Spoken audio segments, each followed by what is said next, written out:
Greetings, humanity. Let me see. Can we hear me? Yes, we can. I think we can. Looking at the various things. They seem to be functioning. That's good. Good sign. Good sign. Hello. Hey, Alyssa. I'm Jim, and I'm going to be, once again, tackling Dragonsphere, a game from 1994. It's, and it very much shows. Bill, hey, thank you. Thank you for confirming you can hear me. I appreciate it. I think that, there was unfortunately we did not get to play Invisible Sun last night, as once again there were scheduling issues. This happens. So we're going to try to come back again and keep going.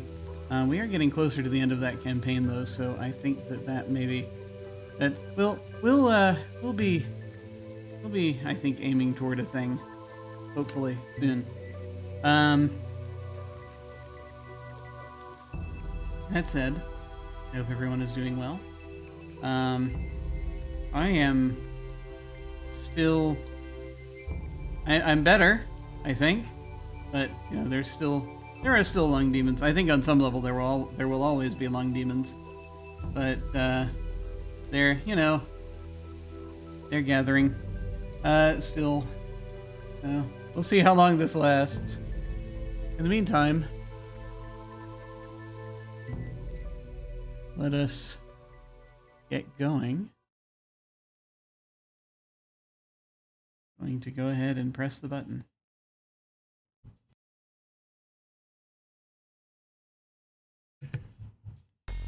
Yes, better is good. I enjoy the state of better. It is helpful. Once again, we have a sphere full of dragon.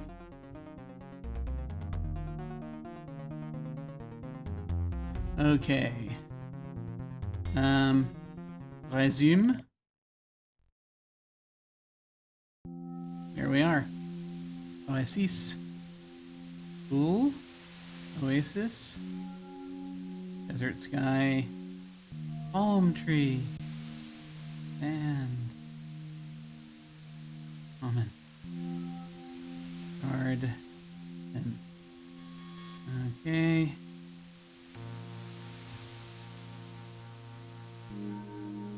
Doing a little pixel hunting, making sure there's nothing tiny to look at that we need to worry about. Alright. Time to examine everything. The desert sky is broad and clear, rippling with heat. You imagine at night that the vista of stars must be glorious. The tree looks enough like other trees you've seen that you think little of it until you give it a second look. There is something odd and alien about the tree, as though it came from another world, or its ancestors did. This reminds you of stories you've heard about the Soptists themselves. Where my father grew up, there were palm trees, and he was always happy when he saw them because they reminded him of home. The oasis, the part of the desert with green things growing on it, looks cool and inviting. Without oases like these, would there even be desert nomads?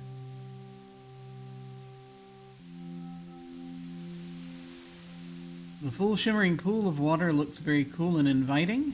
It is as precious to these nomads as gold would be in your own land. You have no idea where it comes from, but you assume it's from an underground spring. The sand here is just as dry and hot as elsewhere in the desert. The oasis is like something created by magic. Magic, I tell you. The two wizened-looking Soptists sitting on the sand are dressed like wise men or ascetics. These must be the Soptis Ecliptus shaman that Toshimet spoke of back at the way station. Just gonna probably lump them into the same description there. Yeah, okay. The Soptis guard looks pretty mean. He should be. His function is to guard their equivalent of a king. And in fact, go in that direction. The tent, the grand tent up on the hill, is obviously the dwelling of the Caliph himself. It is just as obvious that if you want to see him, you'll have to get past the guard first. Caliphates, I thought, now I may be wrong about this, but they're traditionally, to my understanding, considerably bigger than a single Scareen. But anyway.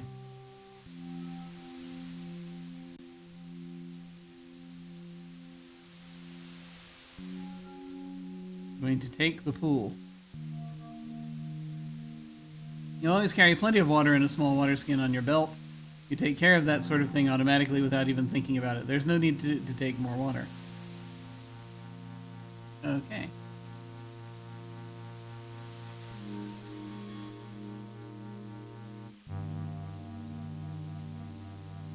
We haven't needed to use any of the objects we've picked up yet. I'm sure that's going to happen sooner or later.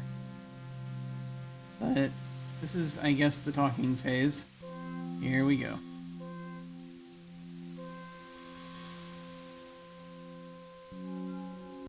May I speak with you? Ika hi, Tilsham.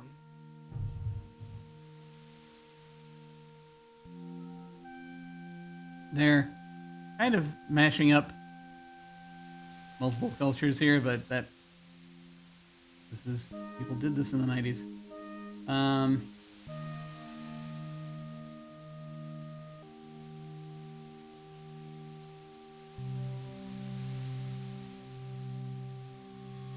I've forgotten, once again, I really need to go back and rewatch the conversations beforehand, because this was now like weeks ago and I can't remember, but we'll try this. I don't speak your language very well. Man wise who is not afraid to speak his limitations. What do you seek? Oh boy.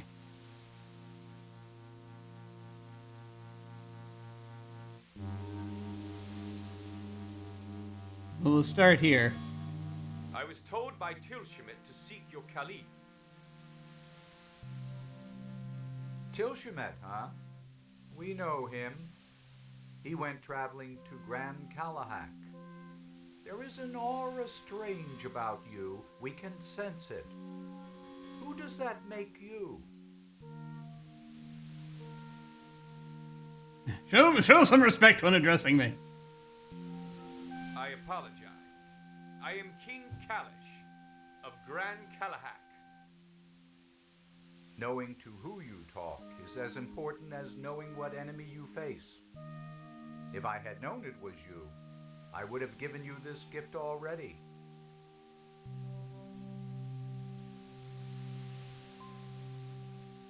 This is one of the Power Stones whose prophecy is to bring about the destruction of the sorcerer. This one is yellow, like the desert.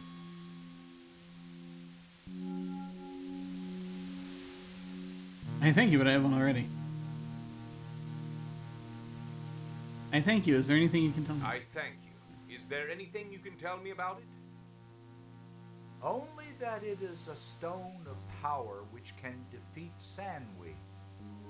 The prophecies do not say how the stone is to be used, though sometimes they speak of many stones, and sometimes just one. Okay. We now have enough. We now have enough spherical MacGuffins to juggle them. Important to know. I think I might speak to the Caliph now.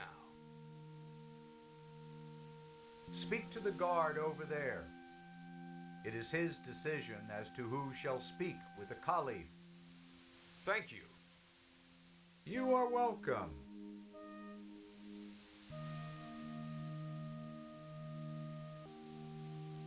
The Power Stone is like the other spell spheres, smooth, colorful, and vibrant with innate power. It is difficult to tell by look or feel exactly what purpose it serves, or what significance its color has. Didn't we have some sense of what the others did, though? Some tiny sense?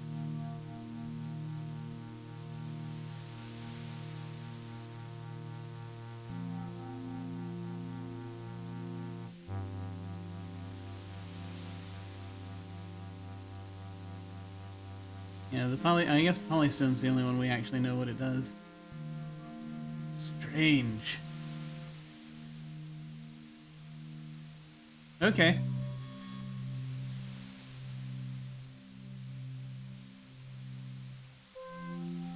I guess I'll save. Because of course I will. I'll just save over that. I think that's fine. Alright.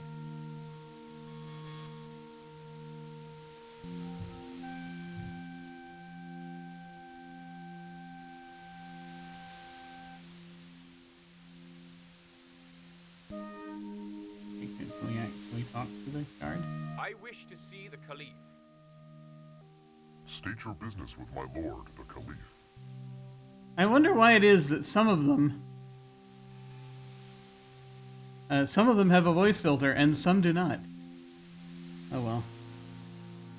Stand aside! Oh, most puissant of warriors.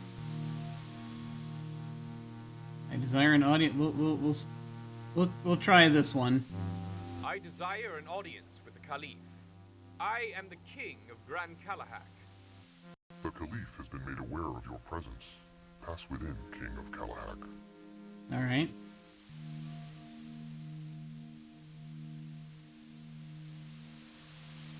I am wondering about all these different potential responses we have, as though there's like something that I'm supposed to be some sort of. I don't know. Welcome, oh most great king of the fair. You are most welcome in my humble and dirty tent. Hey, greetings, softest leader. Perhaps we can aid each other. Thank you for the glorious and lavish welcome. Blessed be the day I found you, O Caliph. Great is your power. Great one, your countrymen said you desired a meeting. Thank you, but I must be leaving now. Yeah, that's it. We're just gonna go. There's like, I'm just trying to think and I can't.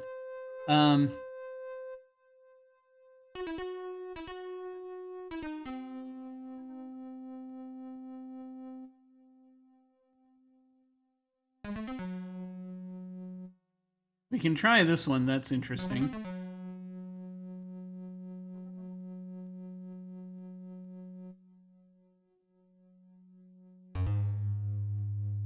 Great one, your countrymen said you desired a meeting. This is true, and my most humble gratitude for your agreement to this. Can I offer you entertainment, or are you needful of attending to business immediately?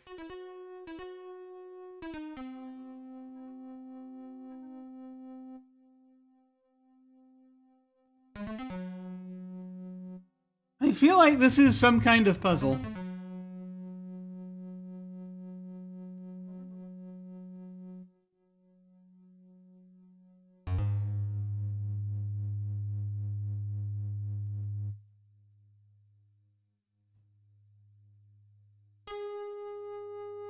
If that is your wish, great Caliph, then I will be entertained.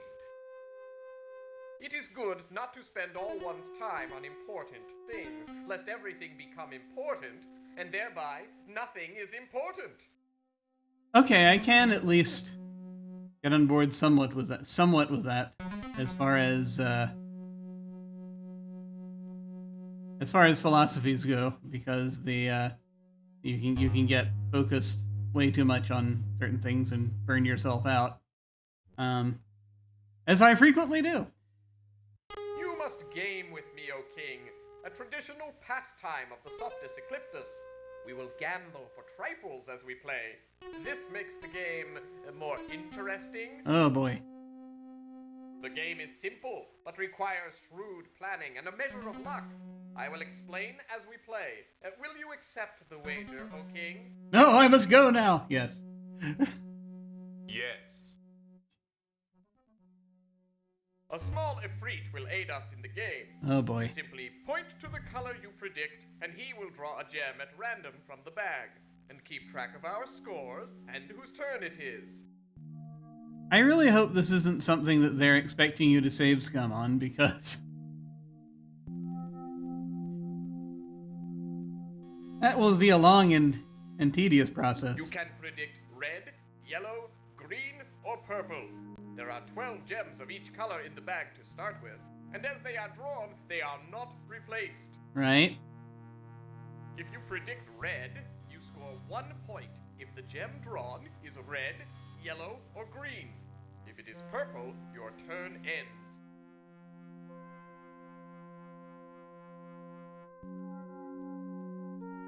Predict red, you score 1 point. Drawn is red. If it's purple, your turn ends.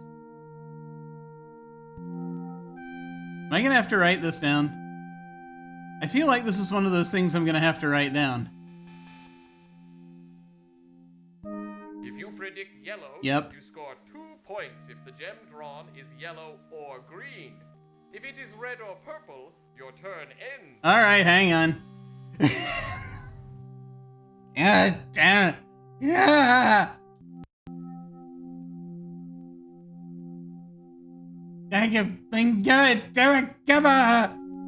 Okay, hang on. Hang on. So, you've red, then red, yellow, green.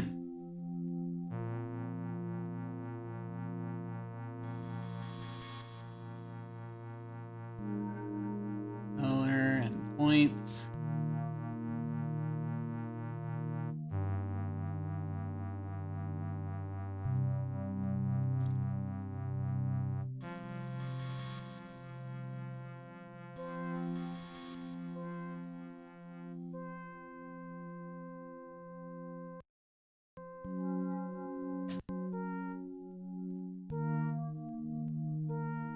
Two points if the gem drawn is yellow or green.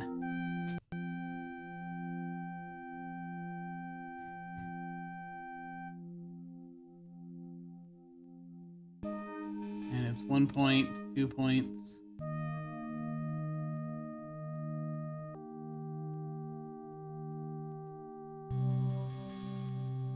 Making a little chart.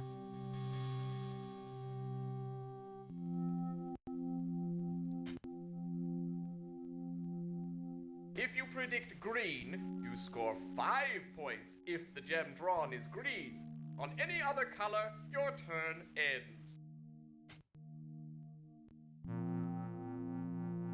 Right, okay.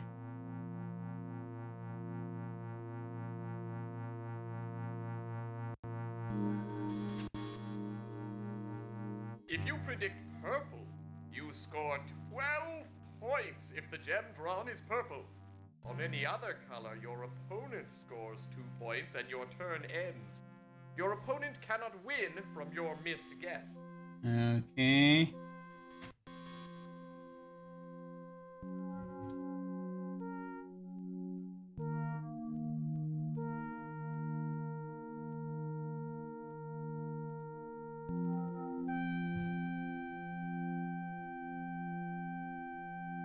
Okay, so here's what we've got so far. As we're trying to keep track. Oh, math. I don't know how many of each of the. There are like 12 gems in the bag, they said, right? And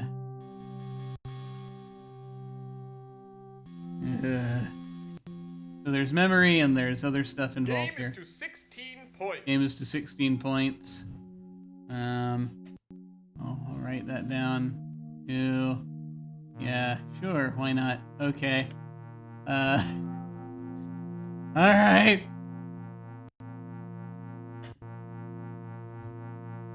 As my honored guest, you may start. Thank you so much. Hang on a second. Can I say? Can I? Hang on. Let's just call it what it is. Okay. So right now, in theory, so let's assume for the moment if it's 12 gems in the bag, that there are 3 of each color. We don't know that. He hasn't said that specifically, but we'll operate off of that potential principle for now. So right now, the highest chance of getting a purple is so the smart play would be to let's think about this.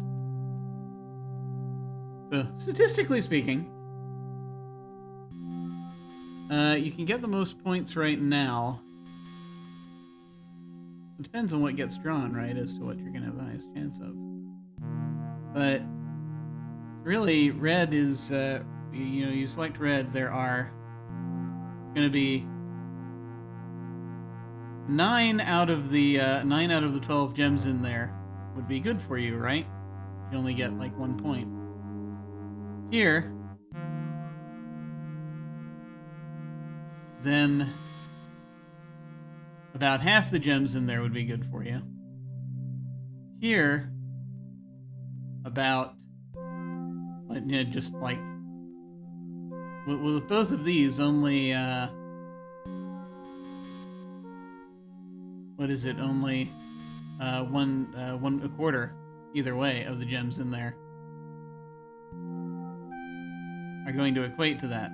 But thing is, we can adjust the odds somewhat by doing this. The thing is, we play till 16 points.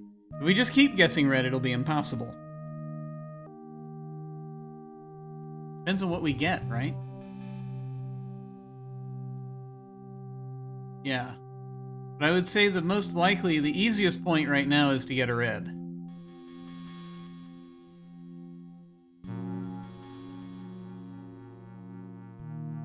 I would think. We'll try playing smart before we try playing randomly. We'll see what happens. Very good. As long as you are successful, you keep going. Choose again. Alright, so... Oh, crap. There we go. Okay. So that was a yellow. That was a yellow. So a yellow has been drawn. And now, remapping.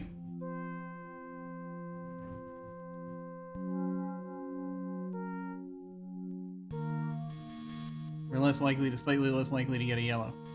I think we're going to stick with red for now. Very good. As long as you are successful, you keep going. Choose again. Okay, that's a green. Keep hitting the wrong keys here to disengage. Alright. Okay, we're down to 10 gems in the bag.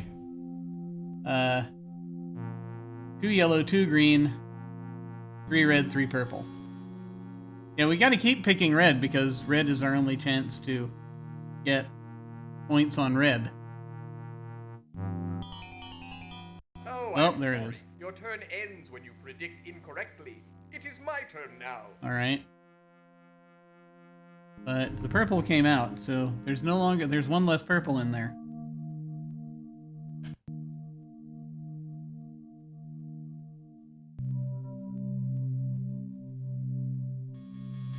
We currently have 2 points.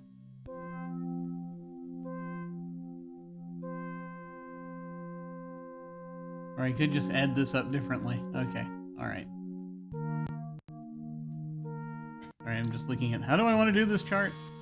Well, actually, I've got the numbers in front of me. Okay, that's fair.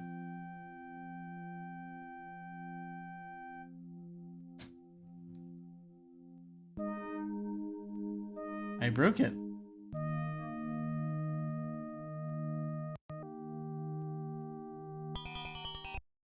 I have done it. I go again. Ah. You got 2 points and a green came out.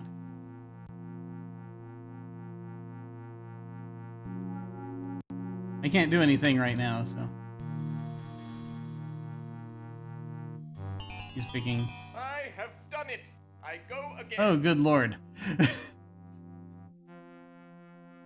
That was rather sudden.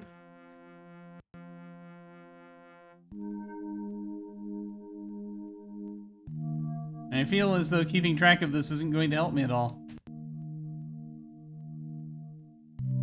He's picked green. By the rising sun, I have failed.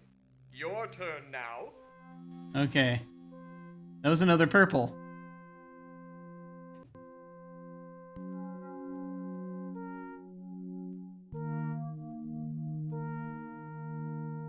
Yeah, let me just keep track of how many have been taken out of the bag.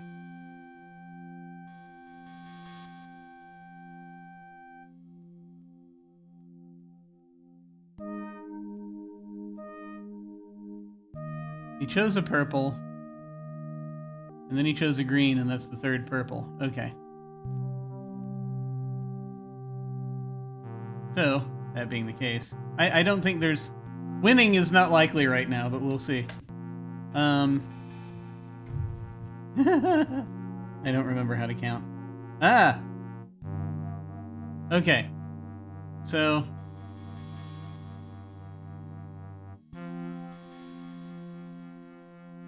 I have 2 points, he has 14 points. Three, so there are no more greens or purples in here. It's mostly reds. I'm not going to win this.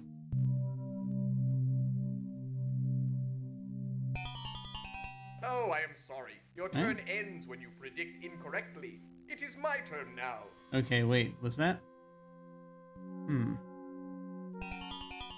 I have done it by the cool moon. I have won. Something happened here. I am sorry, my friend, but I have won. Wouldn't you like to play again? Sure. I don't think I was counting correctly. Either that or... Yes, but could you go over the rules again? I just want to see one thing. Of course, I would be happy to. A small Ifrit will aid us in the game. You simply point to the color you predict, and he will draw a gem at random from the bag, and keep track of our scores and whose turn it is. You can predict red, yellow, green, or purple. There are 12 gems of each color in the bag to start with. 12 of and each! If they are drawn, they are not replaced. Okay. That changes things. A bit. If you predict red, you score 1 point. If the gem drawn is red, yellow, There are or 48 green. gems in there. If it is purple, your turn ends. If you predict yellow, you score 2 points if the gem drawn is yellow or green. If it is red or purple, your turn ends. If you predict green, you score 5 points if the gem drawn is green. If you predict purple, your game is to 6. As my honored guest, you may start. Okay, alright. I get it. There are 48 gems in the bag. Which I did not account for.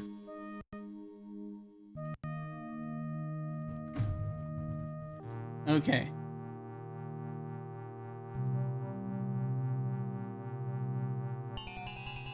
Oh, I am sorry. Your turn ends when you predict incorrectly. It is my turn now.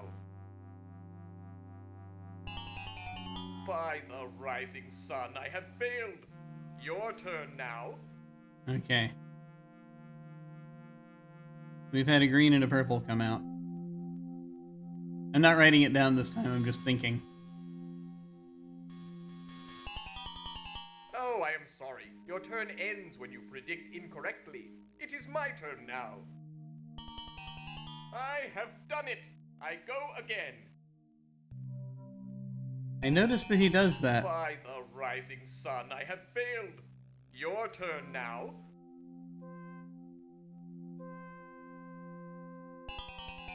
Very good. As long as you are successful, you keep going. Choose again. I have not been keeping track of what comes out. So...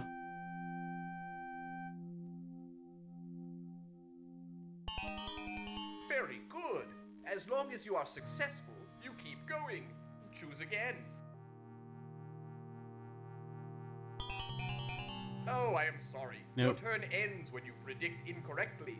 It is my turn now. I have done it by the cool moon. I have won. Well, we're at a point, yeah, it may as well be just, like, keeping track of the numbers is when there are 48 of them, it's less...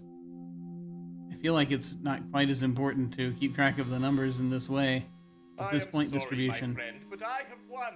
Wouldn't you like to play again? Yes. I would love to. How grand! The Efreet will refill the bag for us, and we will play again.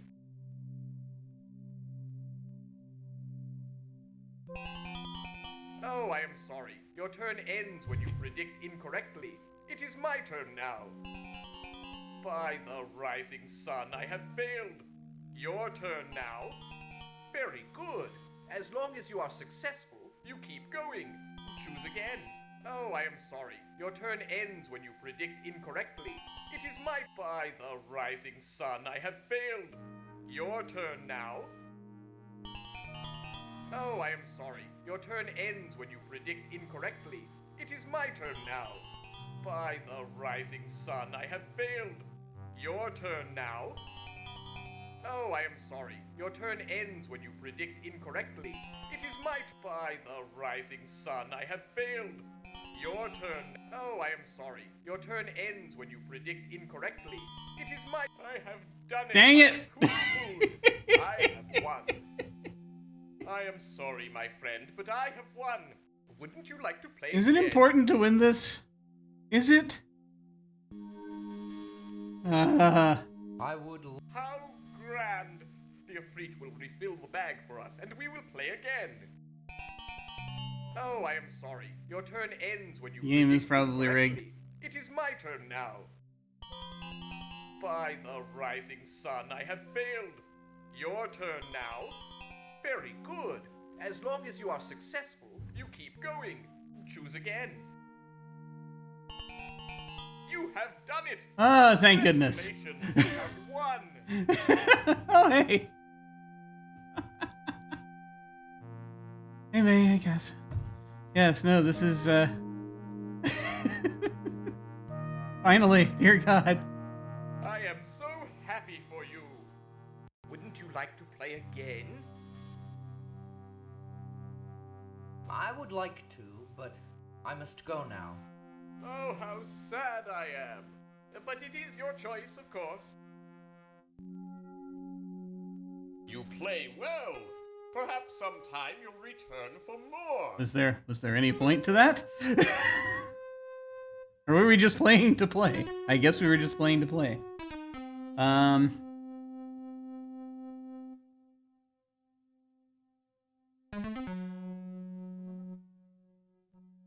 I thank you, Great Khalif, for whatever help you can give. I will tell you what I know. Okay. I only wish it were more. Alright. I do know that the shaman have a gift for you, and I know that the sorcerer is a deadly enemy with few weaknesses. Have care, friend, and visit again soon. Really? It was mostly just about getting that stone from the shaman, wasn't it? That was it. That was the entirety of this thing. We didn't actually... Oh my god. Okay, alright, fine. No, we're good. We're fine. Okay. He just wanted to hang out and play and play with gemstones. That was it. That was all that was. So here's the thing. Here's the thing. Well, the thing is that I'm fairly convinced that there are a lot of words that Americans do not know how to pronounce if they're in foreign tongues.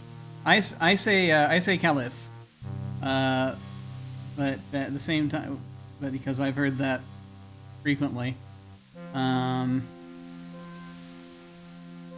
But it's one of those things where, like, has there been research? I mean, there has, but have I done the research? That's the question. And the answer is no, because I just started playing this and I had no idea what I was expecting. So, this is what I hear often. And if someone who is actually from there uses it when I'm speaking to them, then we will see. Oh, the way this guy pronounces it is weird. Well, yeah, I mean, these are all... I mean, well, the typical thing that they would do around this, in this era, in the 90s especially, when, you know, especially if they didn't have the money to hire voice actors, would be they just grab some of the programmers and bring them in and get them to do the parts. So that's basically a thing they would do. I have a terrible feeling if I head that way.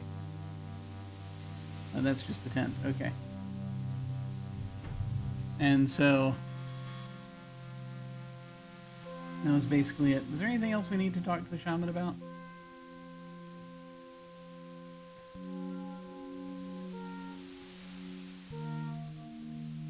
Reliuson learned how to pronounce those words. You see, I also pronounce those words differently from the way that I think a lot of people do.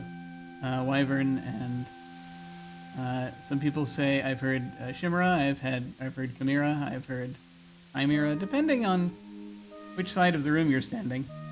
That we get that has passed into English from Greek, I believe. I think. I have to ask Dee about that. But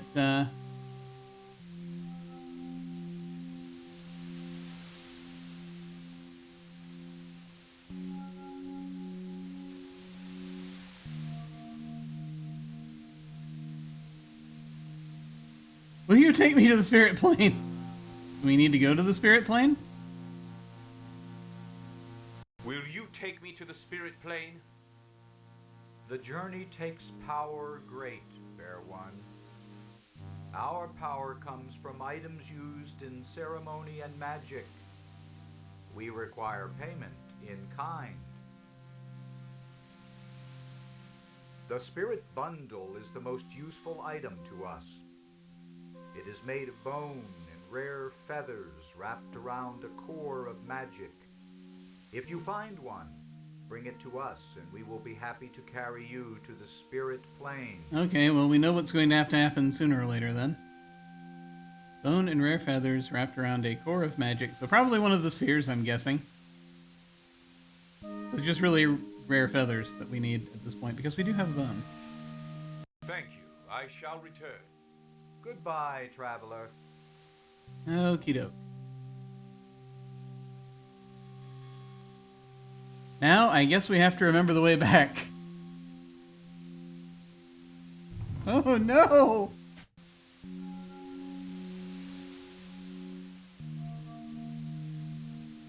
Okay, let's see if we can reverse these directions.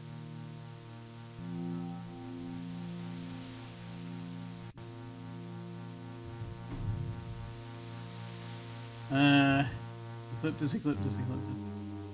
So, east, east, east, north, east.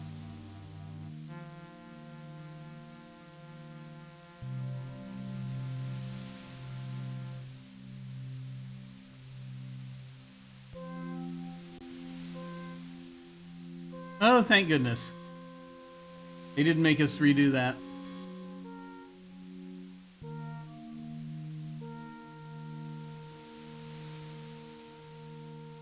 Okay, the trader is no longer there.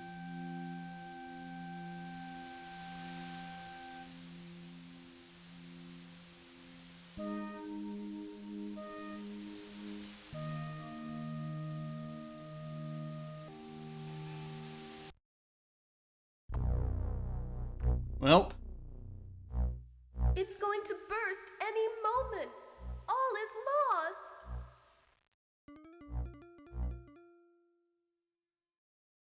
Calm yourself. It is no more than we expected. I know, but I was hoping. I know, but take heart. Before he vanished, Nurtom said that the sorcerer would emerge when the Dragonsphere had burst apart, and that is not even close to happening, as you can see. Then there is more time? Yes. Now go to the courtyard and play at javelins, my dear. It will calm your nerves. Yes, go throw sharp objects. That'll make you feel better. Oh boy. Alright, here we go.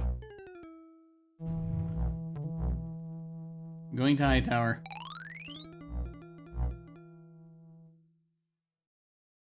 Which currently has a bubble around it.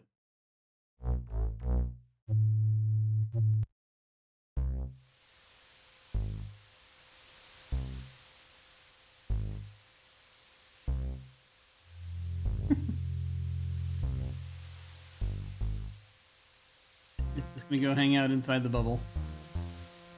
Okay, can you get back out? I think that's really gonna be the question.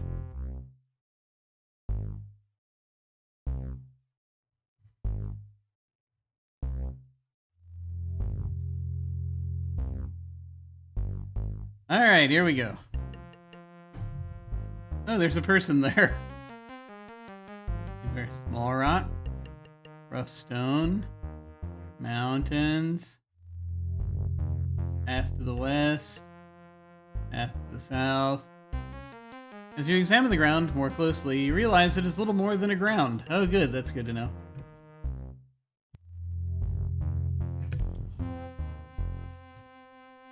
I feel as though it's meant to be less permeable to the sorcerer, but we'll see. A smaller rock rests near the larger, like a little brother. Large boulder awakens all your hunter's instincts. It looks like the perfect spot for an ambush. As you concentrate on it, you wonder if there isn't someone hiding behind it. There, right behind there, right now. There is. There's someone right there.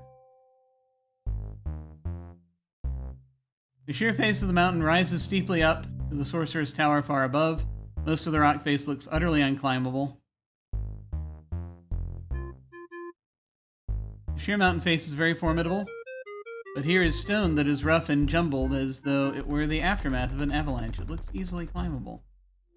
A winding trail leads around the base of the mountain. You can hear the sound of the waterfall coming from that direction. Okay. Who is this? Great cow! There's someone hiding behind that large rock. And just who could be here inside Hightower?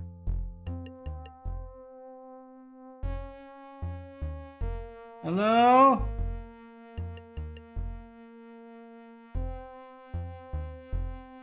Show yourself, Arladar! Who goes there? Come out, you there hiding like a thief is hardly becoming.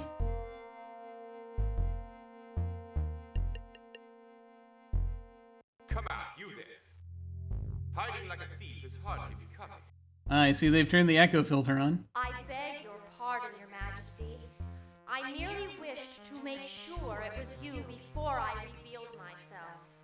I am Lady de Summers, Duchess of one of your subject realms. My father sits on your council. I have no idea who you are. Okay, no. You are not needed here, Duchess. Go home at once. A bit far from home, aren't you, milady de Summers? You apparently had an urgent wish to meet me. How flattering. A bit far from home, aren't you, my Lady de Summers? Aye, but when I heard of your quest, and that they had allowed you to go alone, I had to find you. I offer you a gift for love, my king, and the service of my sword to aid you in your quest. I think the whole point is he's going alone so no one else gets hurt. Your aid will only endanger us both. Please go at once. I appreciate your loyalty, but I must do this alone. I dare not endanger one so lovely despite her pure intentions. Oh, God. I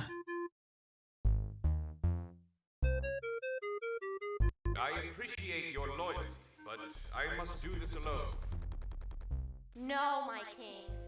It's noble of you to endanger none but yourself. But I swear that two are always better than one. I fear for you. Please let me help. I know. Why is he not wearing?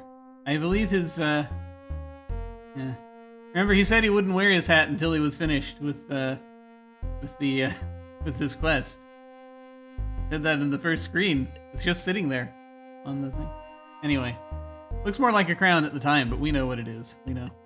I am honor-bound to reject your aid, though I'll take your gift. I heard his touch, but I must say no. Like, oh, I'll take your gift. Yeah.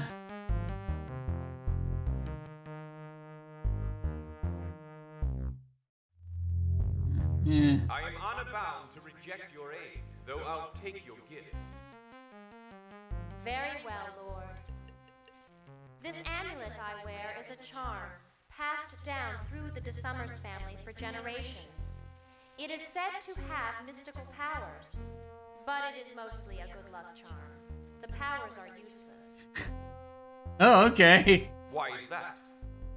The mad mage who made this amulet said that its true powers could only be used after the wearer had been pronounced dead. Okay. Any such power is rather useless to the wearer, don't you think?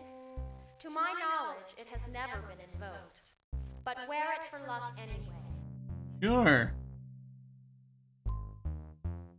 The amulet is unprepossessing enough. Unprepossessing. Okay, no, that makes sense. Plain gold and a not very valuable gem set in its middle, and it shows no sign of being magical. It's clearly the thought that counts. Thanks for your gift. Now go! It's the thought that counts. Farewell. In darkness, its beauty will remind me of your... good. No. Stop it!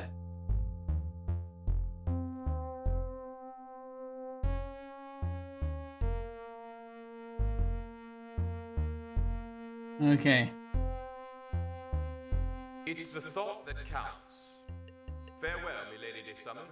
I was trying to find the least horrible option, dialogue option, but there weren't any.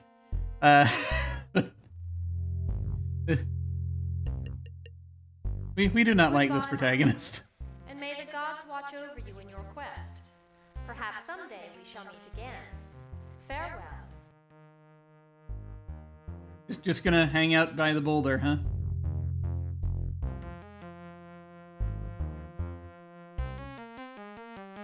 Lady Summers is a beautiful, determined-looking girl with, at the moment, a slight scowl on her face. As soon as she is rested, you expect her to leave. Alright, before we start climbing, I would...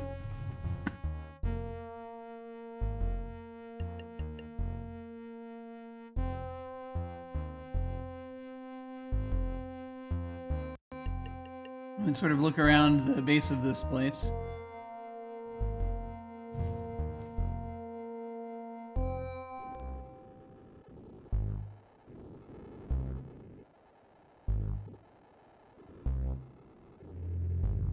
The mountainside here is rough enough to climb, but far too steeply angled to be safe. You'll have to look elsewhere for the way up to Sunway's Tower. The ground here is dry and rough, not saturated with water as you might expect. There's a cave there, apparently.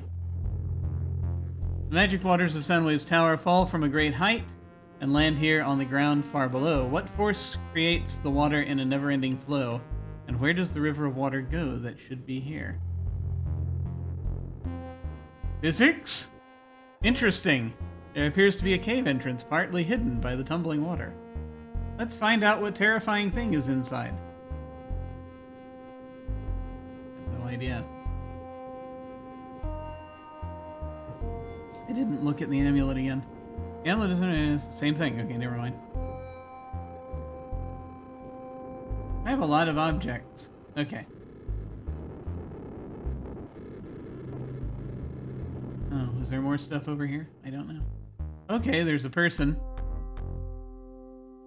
As you examine the cave wall more closely, you realize that it is little more than a cave wall. Great. There's a hermit in a cave here behind a waterfall. Quest for glory much? As you examine the torch more closely, you realize that it is little more than a torch. It is the finest specimen of a cave floor you've seen all day. Oh look, rocks!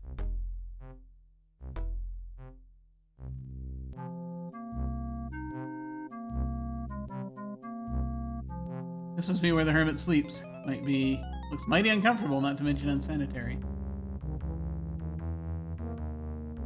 Flat stone back there. The hermit uses a large flat rock as his chair. It looks very uncomfortable, but that is the way of hermits. Yep, always have to have something to gripe about when you're a hermit. It's important. This old man looks vaguely familiar. He has that generic little old man look that the mask players do so effectively. His age is hard to place. He must be somewhere between 60 and 100.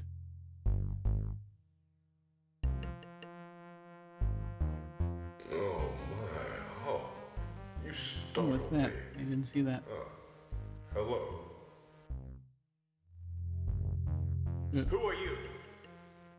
I don't think I have a name anymore, young fellow. I don't know. I'm just a hermit living alone in these parts, by myself. Their wizard didn't disappear that long ago, did he? Or did he? Is this their wizard? I'm just thinking.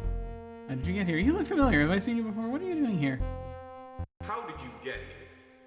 One day I woke up and took a walk outside, and there was a wall around the mountain. I couldn't go anywhere else, so here I stayed. I've been here a long, long time. You've been here 20 years, old man. How do you know that? 20? What's that? Oh, that's true. That's when the walls popped 20 up. years, huh? Imagine that. Imagine that.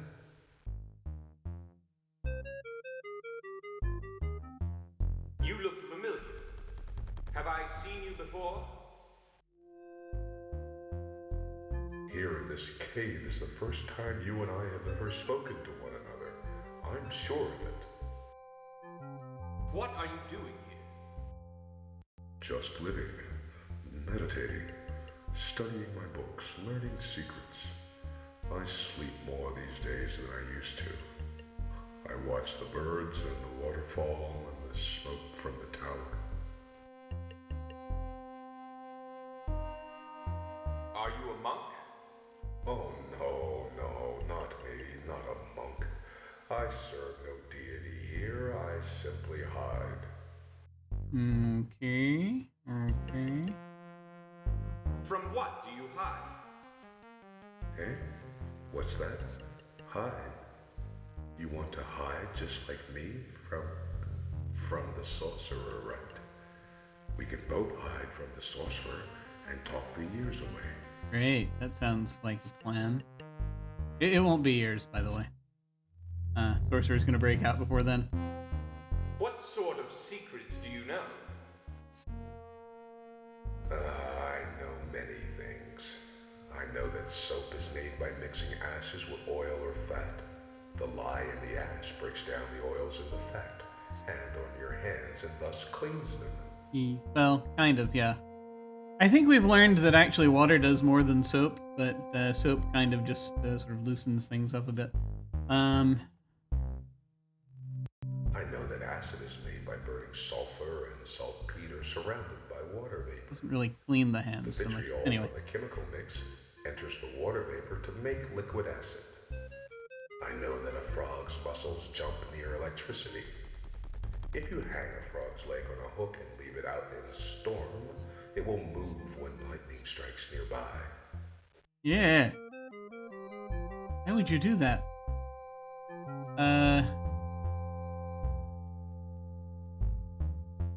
Material from the chemical mix enters the water vapor to make liquid acid. Are we gonna need to know this later? Is there gonna be a puzzle that involves sulfur and saltpeter? Oh, that's very interesting.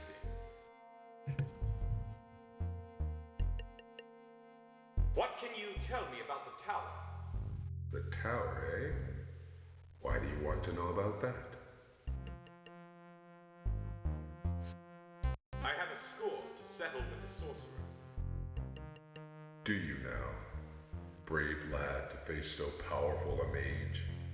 I tell you, Sonny, unless you have the power stones, you might as well turn back now. We do have those. And come see me when you finish the evil one. I might have a reward for you. You'd better go now. No sense wasting time with an old man.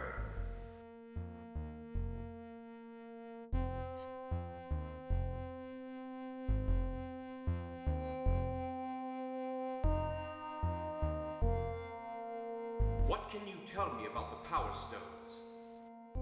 There are prophecies about them and about Sandwe. The stones were created generations ago as a defense against the sorcerer, but his agents stole them and scattered them about the kingdom before they could be used. Mm-hmm. 2 are in the possession of the kings of the various realms. Mm-hmm. The location of the third is unknown. How do I use the stones to defeat the sorcerer? That's really the question. No one knows. Some say you must have all 3. Others say it only takes 1 stone to defeat him. Are there alternate endings? We don't know. I don't know why the stories conflict. It doesn't matter anyway. We are all doomed. Doomed! Away now, would you? Alright. I'm tired, and I need to rest.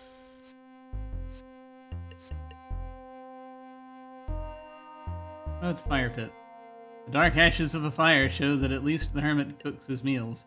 You wonder in this treeless expanse what he uses for fuel. A fire pit? Attempt to take the fire pit, but quickly deduce this action would be a waste of your valuable time and energy. Okay. Alright.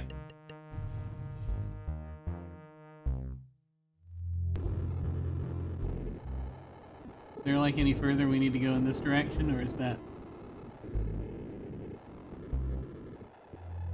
path to the west? The path leads on to the west around the base of the mountain. Up ahead you can see an extremely odd rock formation rising into the sky. I am curious about what's over there.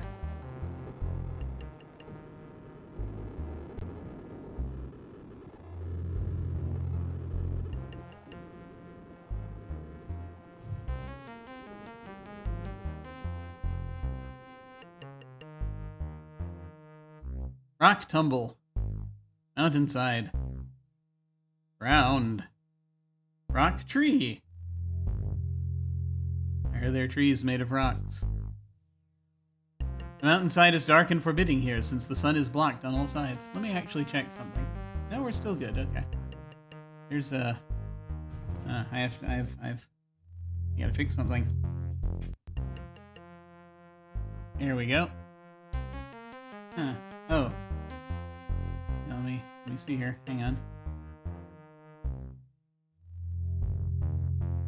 Let me clear the captions.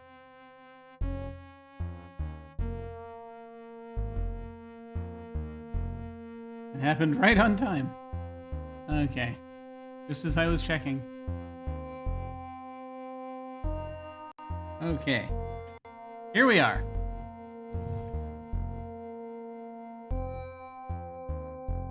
It looks like sometime in the past, one of the pillars collapsed, leaving piles of large rocks here at the bottom. What could have caused the solid stone to collapse that way? I don't know.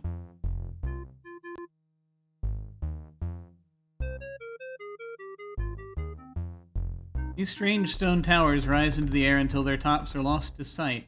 There appear to be 24 of them, arranged in 5 neat rows of 5 towers each, with one missing. Is this a natural formation? I doubt it.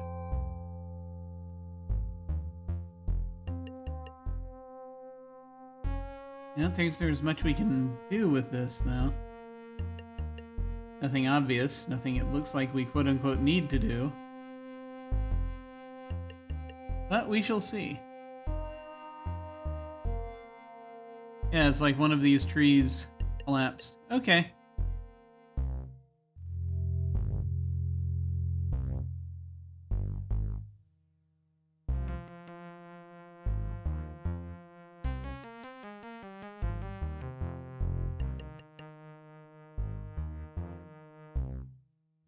Okay. This might be something that comes into play later.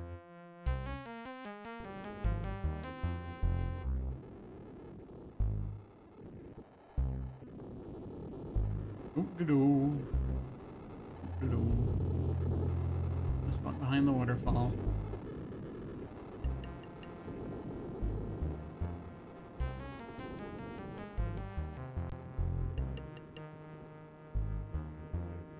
Okay. And she's gone. All right. Time to begin scaling.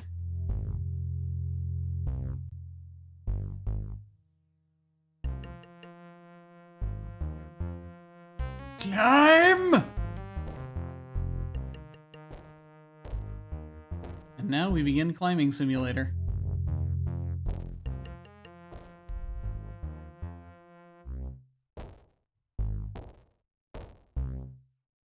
Yes, yes, good, good. There's a nest. Or something rather large.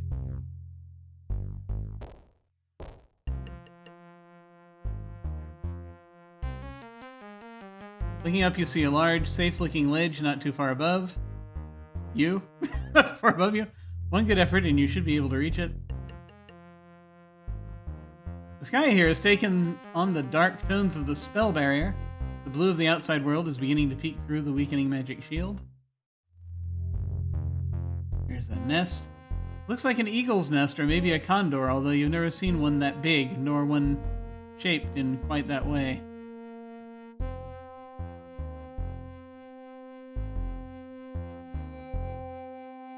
The word search isn't in here, though.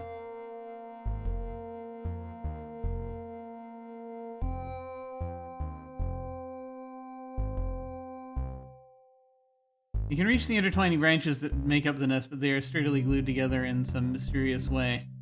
You'd have to destroy the whole nest to get a piece of it, and that seems quite dangerous at the moment. Yeah, and unnecessary. You don't want to destroy a bird's home. Can we keep climbing? Is that what's going to happen?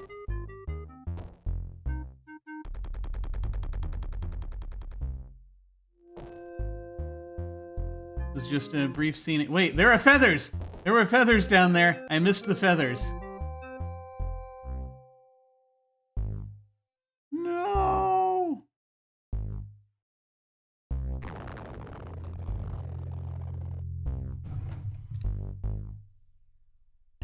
Nope, I can't interrupt what they're doing.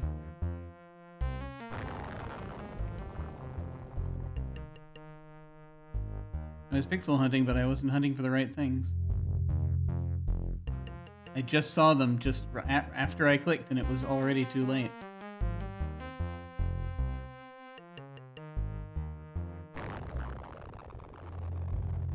You're gonna have to watch this all over again. The sequence. Alright, hang on. Hang on. No, we're not. We are reloading. That's a lot of climbing.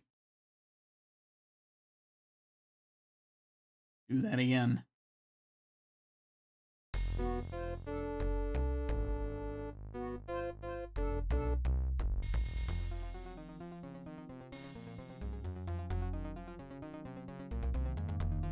Yes, it is indeed an unskippable cutscene.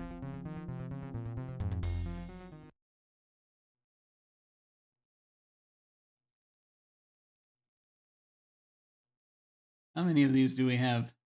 Many. Okay, that's good. That's very good. Many more rocks. Let's do that again. And now, climbing.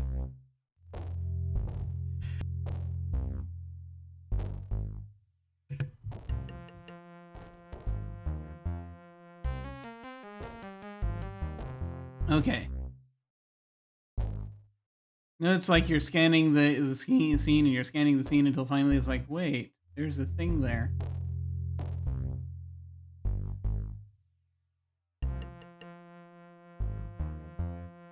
Some greasy black feathers have fallen out of the nest.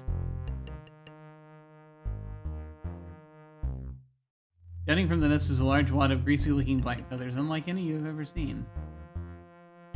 8 feathers.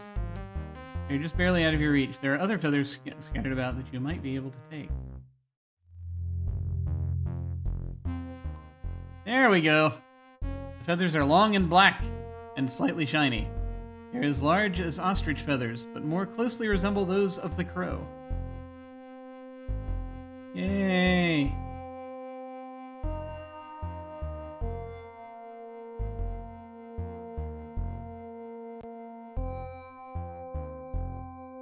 Okay, we have got the feathers now, which presumably that was the entire point of everything.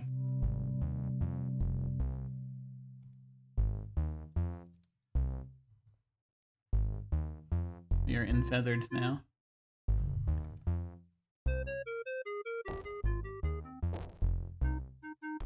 That's all I wanted. I just wanted a few feathers.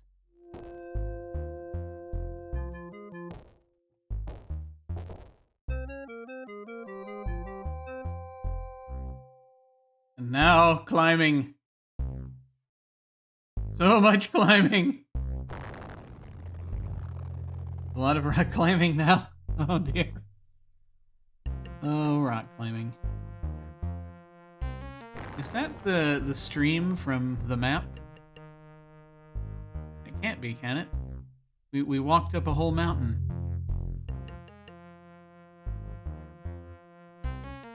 It doesn't flow from the waterfall, though, because they specifically said that it doesn't.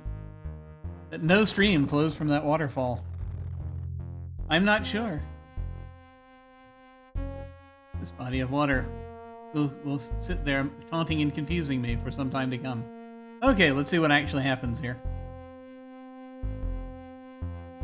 I feel as though we're being set up to be snatched away by a giant bird.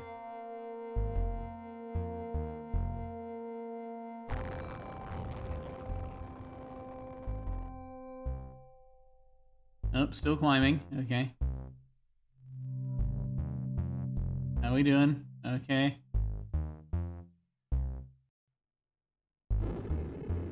What? Hey! Lady de Summons, what are you doing here? I told you to return to your duchy.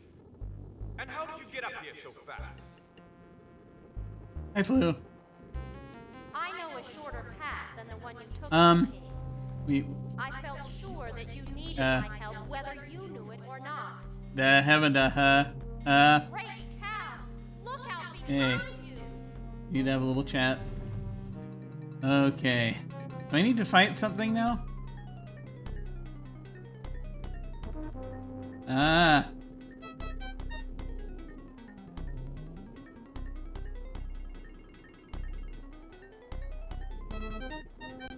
The creature is some sort of beast out of a child's nightmare, partly human with 2 legs and 2 arms, and intelligent eyes, yet wholly inhuman. On its face is an expression of hatred such as you hope to never see again. You bark out some commanding words, but the beast is unafraid. Absolute evil glows behind its inhuman eyes, and it pays no attention to your words. Alright.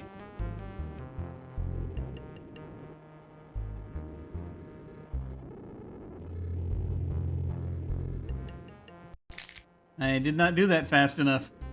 Oof, if only Ouch had been able to arg to defend yourself, even a little bit. Oh, good lord. Well, no, this is back where they would have dropped us anyway. Oh, no!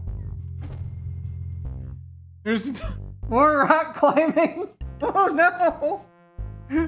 Oh, no! Okay. Oh, thank goodness. I thought they were going to subject us to that again.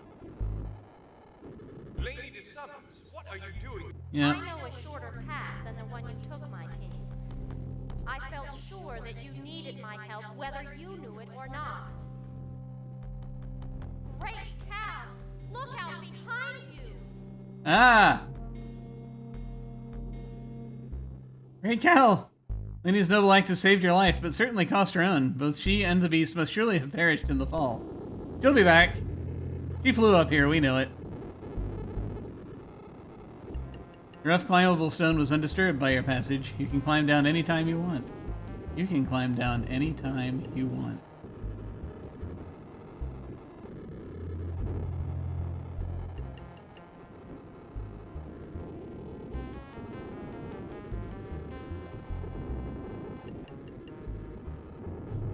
A similar avalanche seems to have left a climbable pathway up to the Sorcerer's Tower.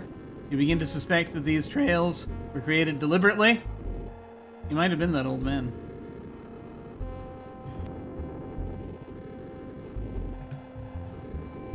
The mountain continues its rise into the heavens, culminating in Tyre Nach Branwe. The only way up appears to be another narrow trail of rough climbable stone. The path to the west leads behind the waterfall and around the circumference of the mountain. Through the curtain of water, you can see a strange rock formation up ahead. I am curious. Terribly, terribly curious. Oh, there's the creature. There's a small ledge. There's a mountainside. There's a bird. Very dangerous looking bird. Judging by the lack of weathering, you'd say that sometime in the not too distant past, there was an avalanche here, involving a good-sized chunk of the mountain. As you examine the small ledge more closely, you realize that it is little more than a small ledge. Thank you. Thank you for that information. The mountain continues to rise into the heavens, culminating in Tyre Nach Branwe. There is no way up from here. The sky looks darker and more baleful than before, not because of the weather, but because of what has occurred here. The magic waters of Sunway's tower fall from a great height and pass by here on their way to the ground far below. The splashing water has created a little mud puddle here. Oh. We need mud? The spray from the waterfall has created a wet, muddy area on the ground. The mud has an odd, sparkly quality, probably due to some magical property of the water itself. Let's have some of that! Look at this. The shack is like no other being in the kingdom. A bird's body topped with a semi-human head and eyes you curiously, alert with intelligence. Let's pick up some mud. Because it's there. It's not difficult to scoop up a large handful of the glittery mud and place it in a free pouch. Now let's talk to the large bird person. Let me pass here. I don't need to go here, but I'm curious.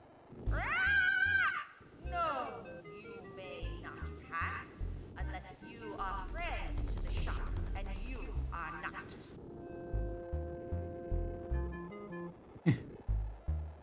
I love these two options right next to each other. What have I done to be the enemy of the shack? Stand aside, Birdman, or feel my blade! I'm like, I feel like you're sending mixed messages here. Very well, perhaps later I can prove my worth to you. But I am a friend to the shack.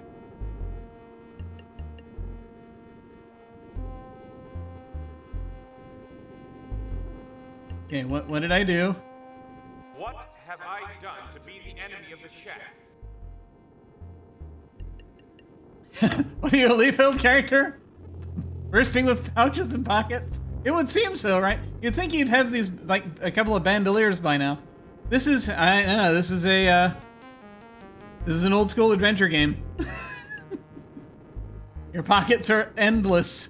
Boundless pockets. You dare ask that? You are the fiend whose family put the shock in this magical prison for 20 years. You are an enemy to the shock and may not. Yeah. Didn't think that through, did we?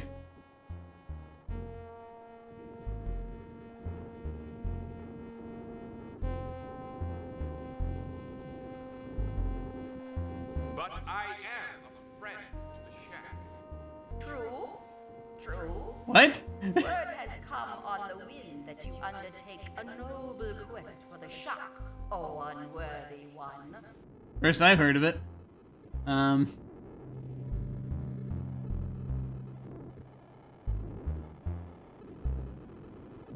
Worthy or not, I shall do the best I can. I know that the Power Stones are the way to defeat Sanway.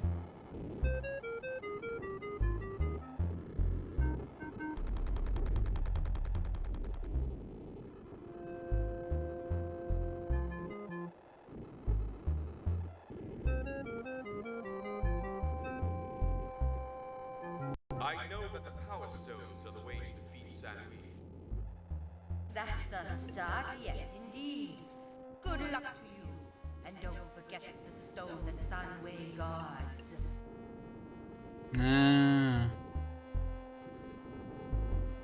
Okay. This was a very strange conversation.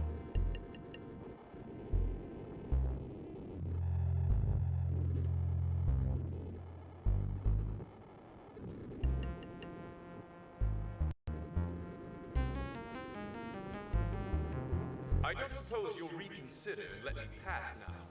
Not a chance, my man. Fulfill your quest, then we'll talk. Okay.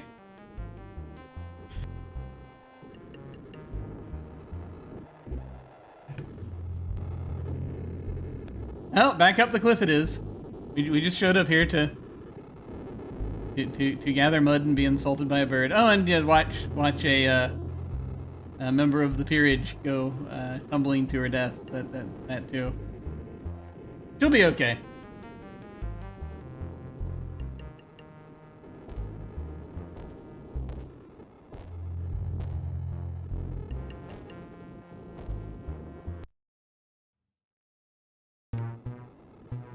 Well, here we go.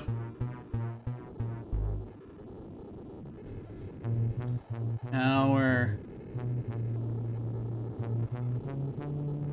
just going to be saving even more incessantly now.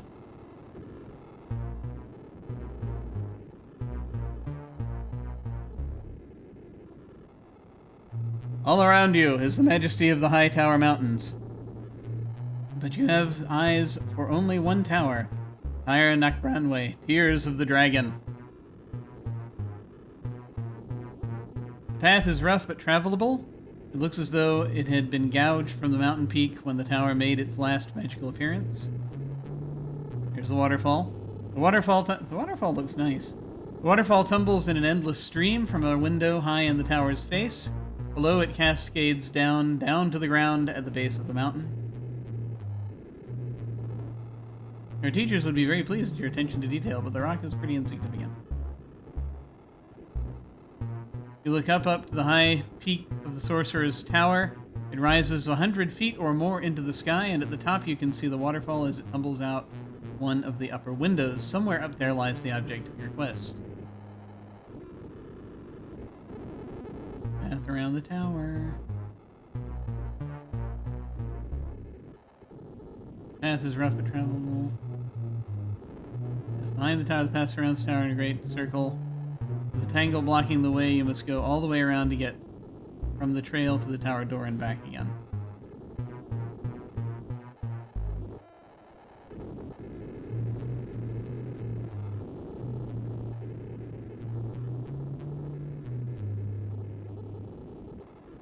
A tangle of thorny vines blocks your way. The thorns look dangerous enough that you'd rather not try climbing over them. And can we carve them up? An experimental chop that leaves the sword vibrating in your hand and the tangling cut leads you to believe that these vines are magical and cannot be cut. Ah.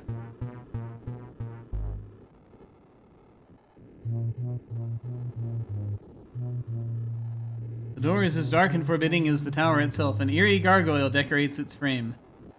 Hello? Alright.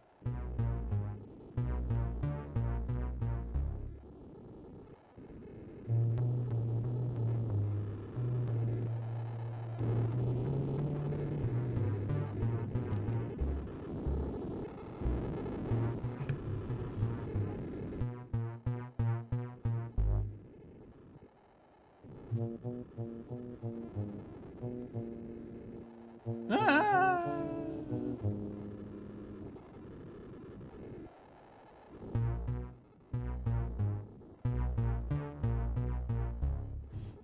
Okay.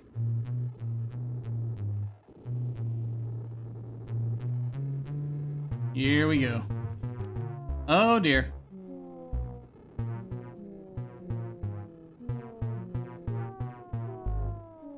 What is it?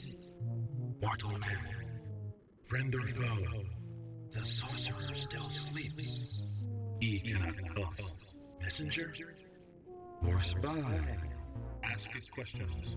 Friendly questions. If it knows, then it's friend. Yes, a question. What color are the sorcerer's eyes, mortal man? I couldn't tell, it's highly pixelated! I have no idea what color the sorcerer's eyes are, or if it was mentioned earlier.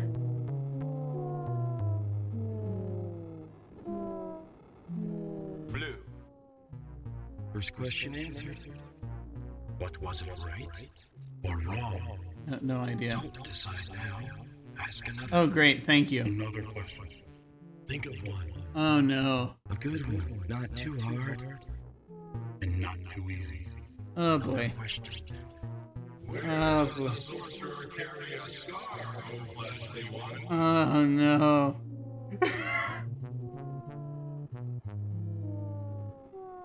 His chest. Second one answered. Have we decided? Ask one more, and then we'll decide. Oh my god. One last question. Life or death for the man? Pick a question. Hurry. A final question. What human food does the sorcerer prize above all others?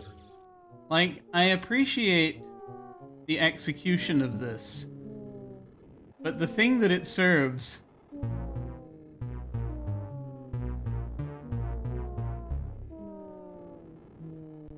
Seedless oranges. Have I answered the questions correctly? No, wrongness. He is an enemy. Squeeze him.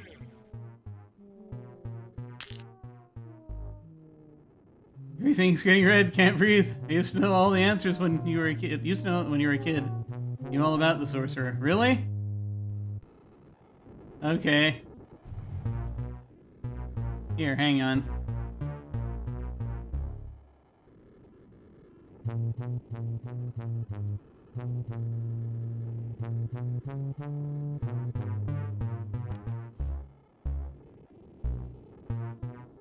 So, were there clues earlier on to what the sorcerer looked like, and is there a rhyme or something that we missed? Are there like old books? An old book we were supposed to look at that we neglected to look at? I don't know.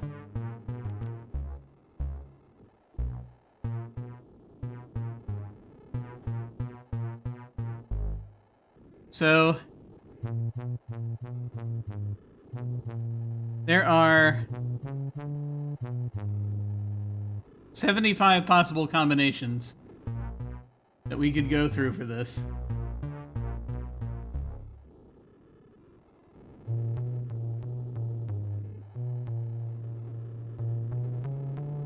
And like there must have been details buried somewhere.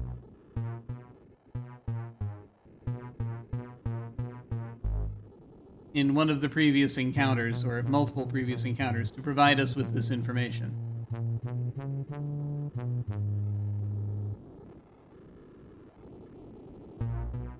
So, like, one instinct I have is to go back to the castle and look around and see if there is answers to these things.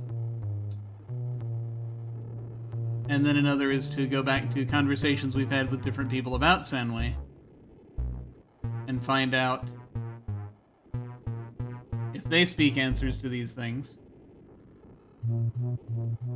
The final thing, of course, is just, you know, to look up the answer on the internet, which is entirely doable. Ah, rage! Rage! I'm experiencing the rage.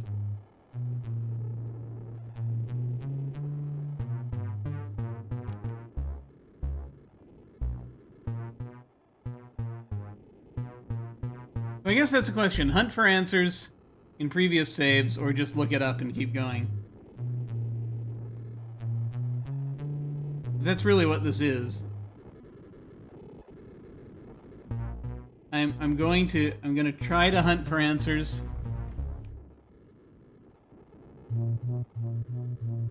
But if I can't find them, I'm just gonna look it up.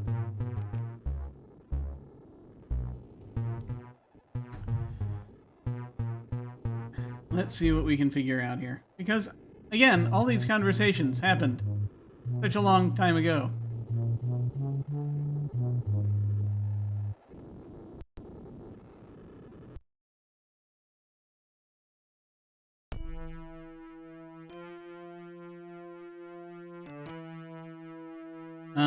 We've already done the things that we'd need to deal with those folks. Actually, hang on. Is there stuff here we wanted? No. Okay.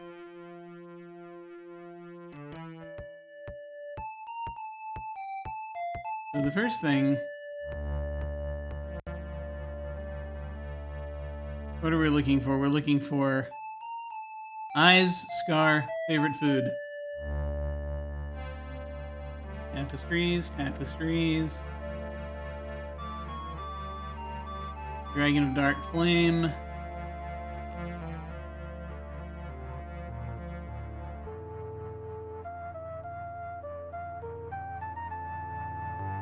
Yeah, that doesn't tell us anything. I mean, it might be in the freaking tapestries.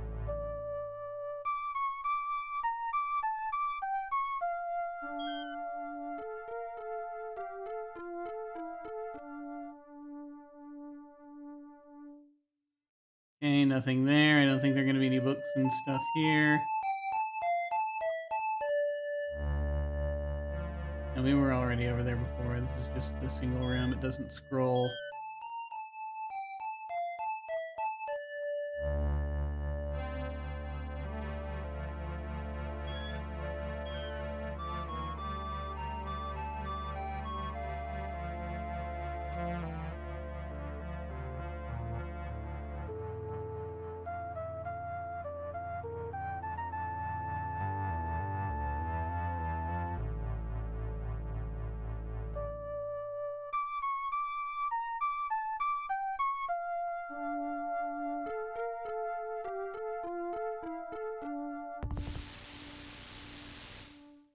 Trying to remove Volume 1 from the shelf, it appears to be stuck to Volume 2. Whoa, the entire set leans outward, and you hear a faint rumbling noise coming from the east wall. These aren't books at all, they're a secret switch of some kind. Oh no.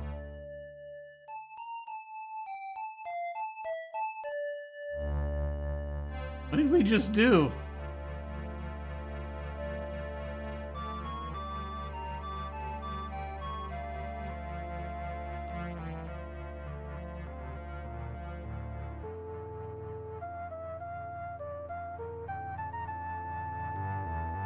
Are you kidding me?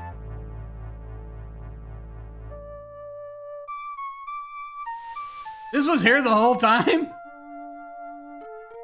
Eureka, somehow your brain was telling you that there was a secret door behind a tapestry somewhere, and it turns out to be true. This tapestry of all the ones in the castle is on glides instead of being fastened to the wall. Now you know why. Are you kidding me? Very odd door. It has no handle or visible latch, just a crown symbol engraved in the wood where the handle should be.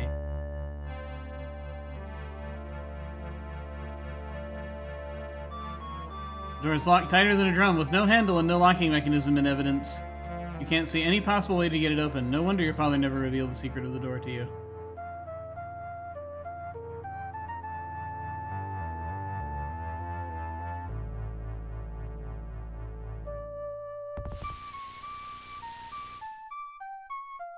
Ah, I see. Okay.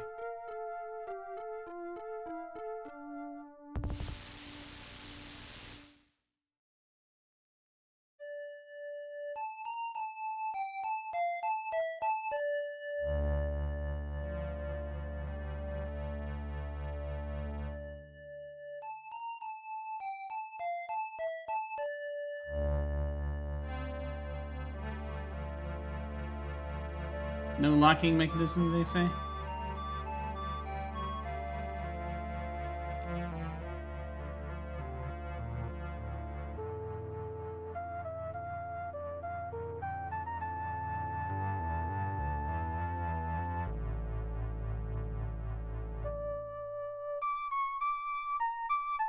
Crown symbol engraved in the wood, where the handle should be.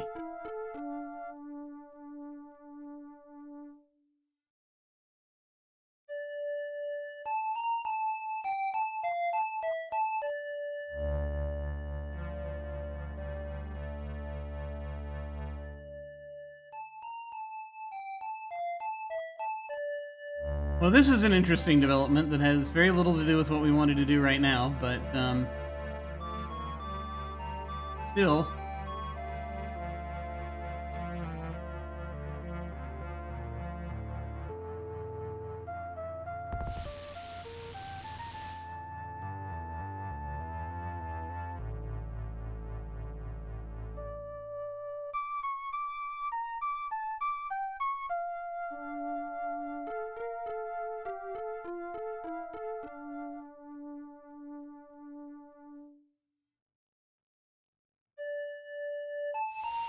So that was interesting. Not what we were looking for, but it's interesting to come across that.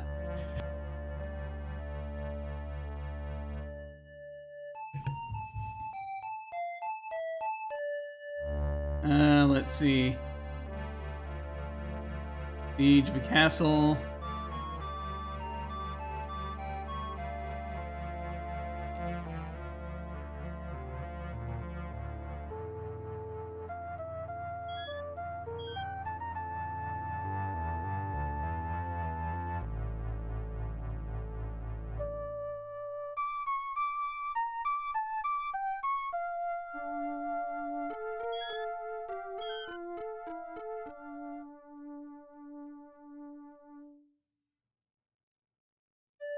Well, we're only back in the castle because I've come back here looking for clues.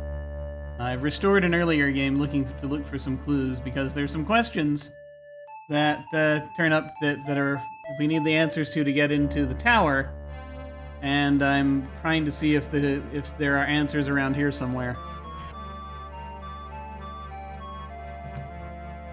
My guess is they're either here or they're somewhere in one of the conversations that we had with some of the other folks. And so I'm sort of backtracking to see if that information's anywhere. We found a secret passage while we were here, though, for no apparent reason. That I missed before.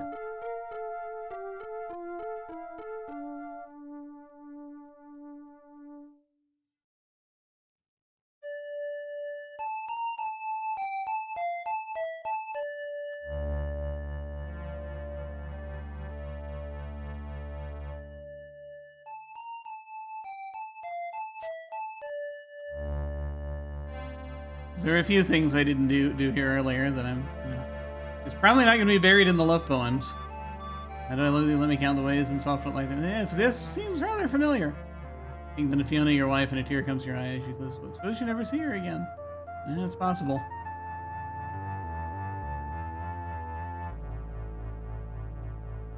I don't think we're going to find it in the castle.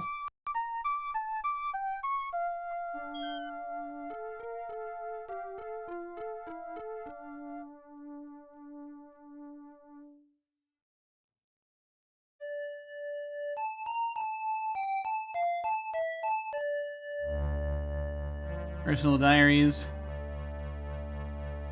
Thought of your possible fate makes you consider reading them, if only to know Fiona a little better. Yes.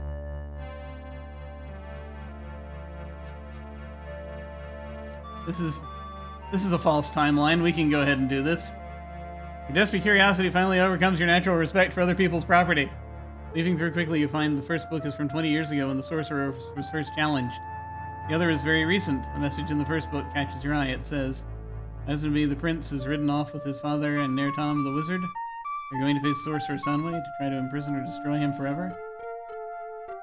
I fear for the prince. Will I be a widow before I am even married? I had no idea she was worried back then. Of course, at 13, you're not always aware of everything going on around you. Didn't describe the wizard by any chance, does it? Yeah, false timeline until we make this the canonical reality. Switch to the second book and spy another interesting entry. 20 years later, and the sorcerer's curse is nigh. My husband, now the king, is in mortal danger, and Nertom cannot defeat Sunway. There's no other way to help. We cannot just sit and wait for the sorcerer to strike. I feel so helpless. With a heavy heart, you must close the diaries and return them to their place on the shelf. For Fiona's sake, you must defeat the sorcerer. You must. Do we get points for that? I don't know. All right, so that I don't think we got anything out of that. 13 out of 250 at that point. So that tells us nothing.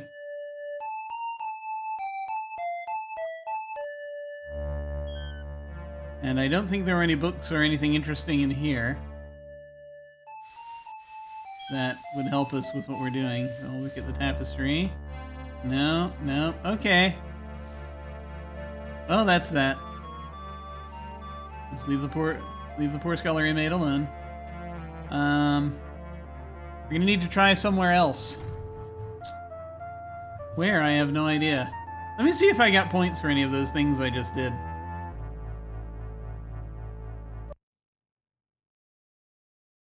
I'm curious.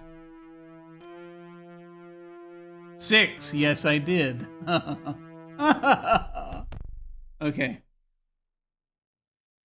These folks talked to us more about their respective people than they did about Sunway.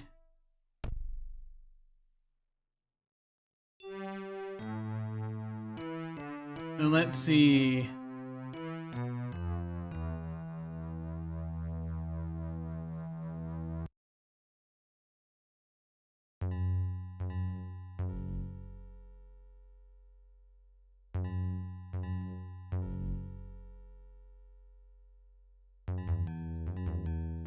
This is after we trapped the poor monster in there.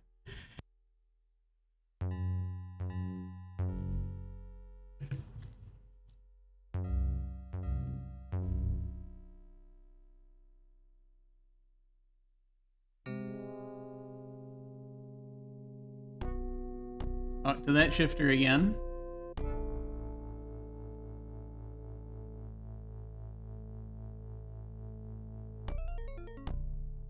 You're the first normal-looking... Indeed. Uh-huh. You are brave to have come this far.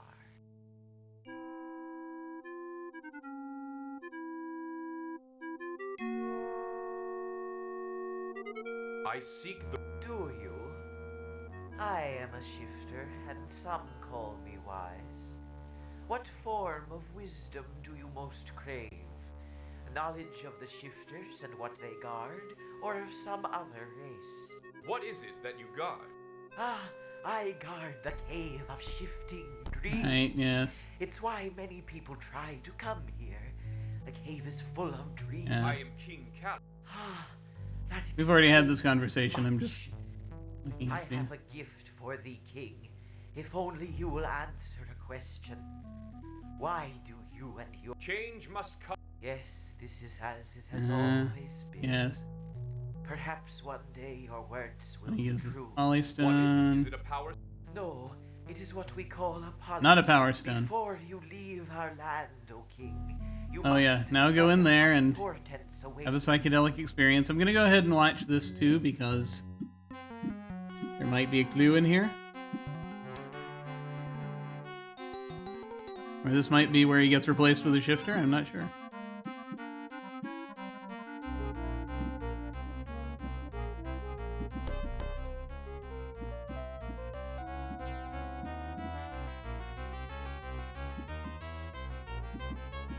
Okay, I know that didn't seem to indicate much.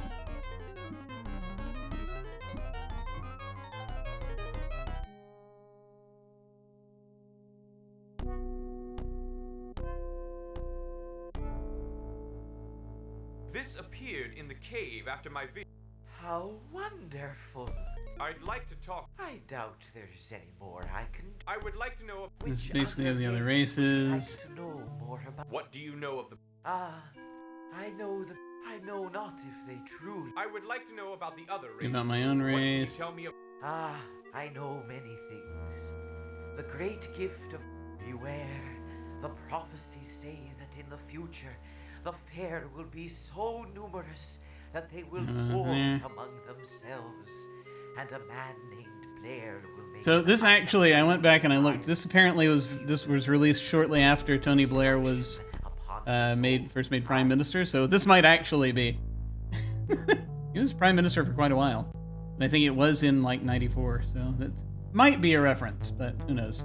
But for now, your quest concerns the sorcerer and his ravages. I know that game upon development the takes some time. lives. Back then, though, they did a lot faster. So I don't know. It might be.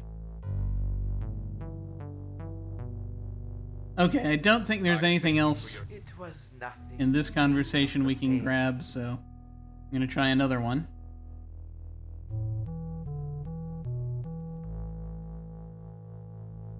Oh, the Fairy King. That Fairy King conversation takes a while. And I don't think it tells us anything about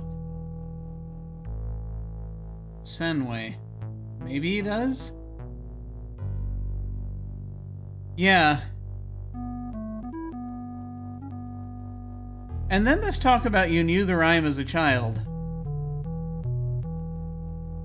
So, like, where do you find it? Okay, you know what?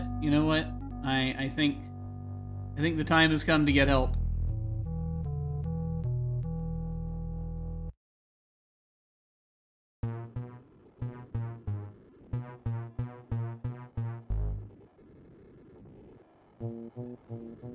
Because there's clearly something we're missing here, and it's going to get interminable to try to figure it out otherwise. So, we're going to check with our friend the internet.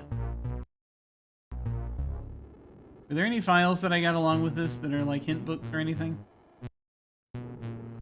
Before I do anything else? It doesn't say. But it usually tells you if you have other files. Okay. 6.5 hours. Okay. We're going to check with humanity and see what they can tell us. Oh, humanity.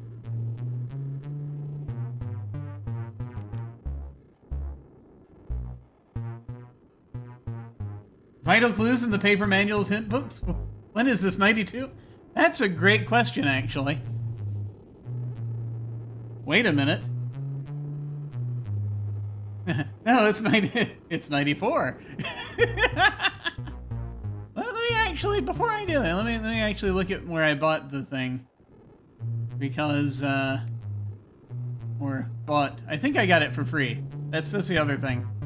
I think they gave it to me for free, but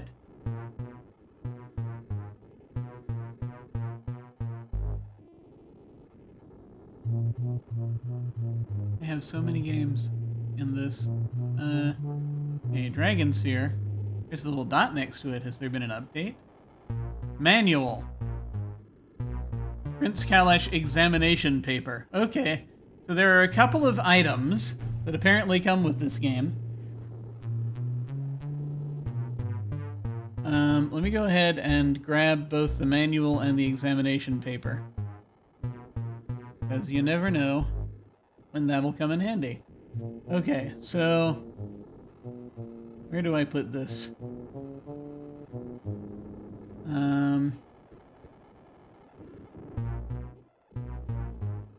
Games. Just gonna put it in the Dragonsphere directory. Sure, why not? That won't harm anything. Famous last words. Examination paper. So yes, this might be copy protection, actually. Thank you for pointing that out. Because I hadn't thought about that. It's been so long since I've had to do anything with physical copy protection that you forget. So let us see. Let us see. All right.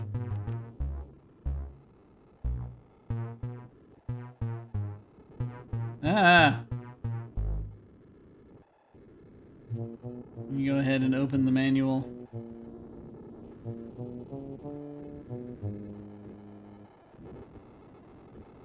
Answers. That's an interesting file. You've seen too many gameplays, yeah. Haven't we all? Let's see. Here, I'm just gonna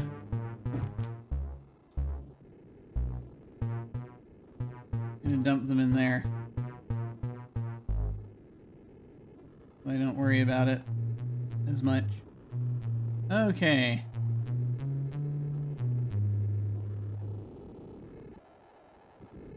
The exciting world of extracting material.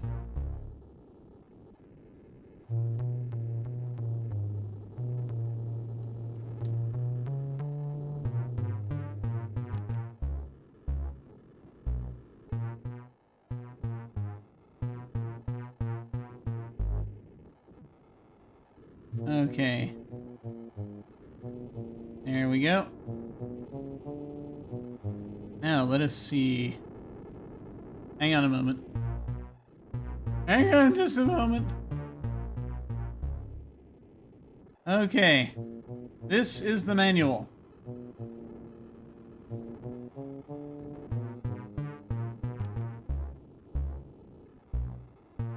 It is 15 pages. 1994. They're probably only including the English. That's right now.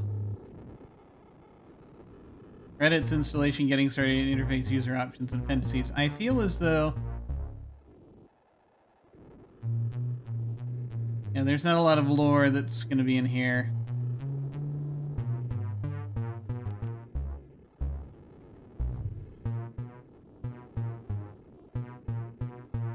Dread Soundway, dimension hopping sorcerer of vast powers, was imprisoned by the mighty spells of your court wizard, Nertom.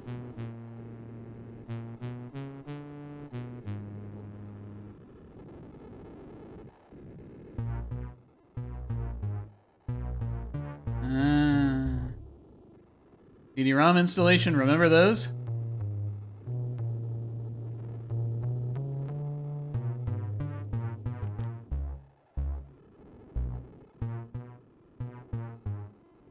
Getting started. DOS commands.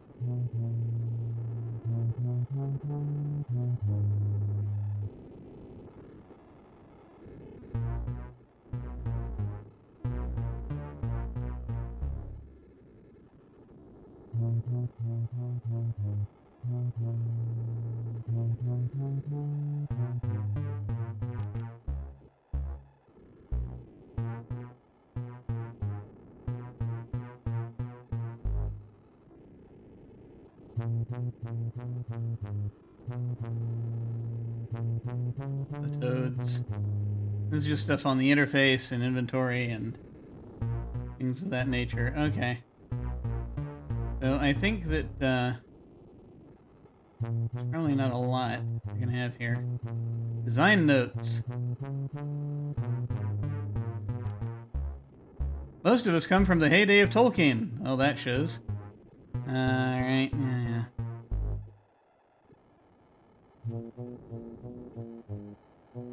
Yep, microprose. Yeah. Trying to do intuitive puzzles. Interesting conversations. Alright. So, probably not, but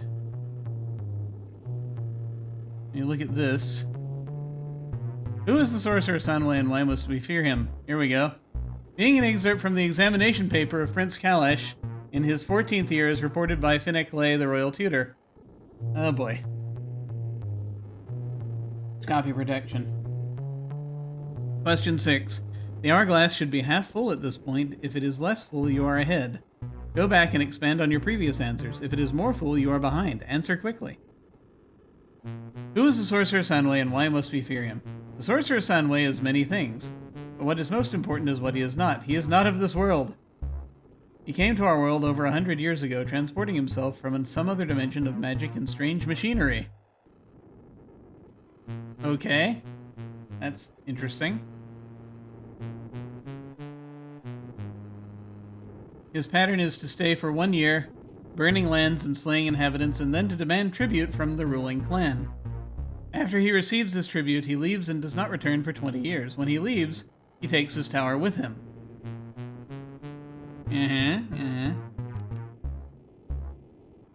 Alright.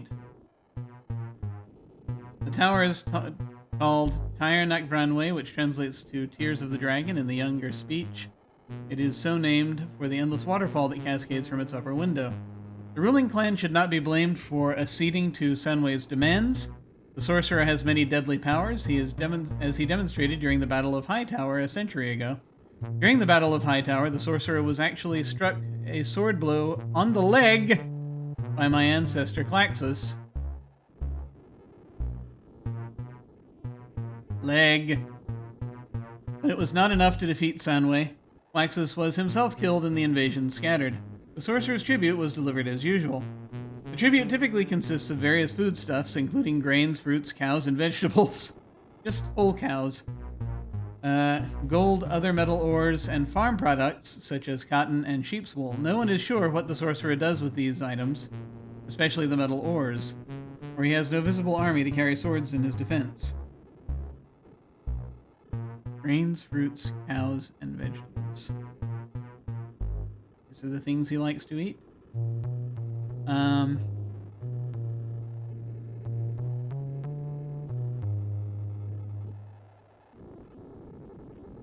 So he does not need them, however, for he is said to have many magical devices and protections. Some say the very stones of his tower are alive and will slay all intruders. Others say that the tower is a living being loyal to Soundway. It has eyes and a mouth and will speak to intruders before slaying them. Soundway is also said to have spell stones and magical maps and spheres of crystal that grant strange powers. for those brave enough to gaze into their depths and make a wish. No one knows if these rumors are true, for no one has ever entered the tower and returned to tell the tale. Physically, the sorcerer is said to be rather unimposing. He wears loose robes so that his true physical form is hard to see. Those that have been near him and lived report that his face is always obscured by a large hood. Only his glowing red eyes are visible. There we go, red eyes. Sunway has never been defeated, and there are those who believe that he cannot be defeated. The royal wizard Nertam admits that his own powers are at best equal to Sunway's. Prophecies concerning Sunway's demise speak of 3 stones of power that somehow must combine their strengths to banish the sorcerer. Since no one knows where these stones might be, the more important part of the prophecy concerns Sunway's invulnerability to all other forms of attack. This has caused a great many leaders to despair, but not my father. He and I and Nertam rode forth 1 year ago and essayed, he was 14 when he wrote this, and essayed a spell that was intended not to defeat the sorcerer, but to imprison him in Hightower forever. The spell shield still stands, protecting all from the ravages of the sorcerer, and it shows no signs of weakening. Nertam has created a dragon homunculus, which he says represents the sorcerer himself. He's embedded it in a sphere of liquid and crystal, which represents the spell shield. If that sphere should ever crack, or the dragon stir, then we would know that Sunway was trying to break free. To date, the Dragonsphere has not succeeded. The Dragonsphere has not stirred. Nor, I am confident, shall it ever, so the answer to the question must ultimately be Sunway is a threat from days gone by, and there is no reason to fear him. No reason at all. Ha ha ha. Okay. That gives us some context. And I mean, at least they I do like it when they have copy protection that at least makes sense. To an extent, they actually are trying to make it work with the world, which is good. I mean, you know, I don't like the existence of copy protection, but it's, nice. The only thing, favorite food.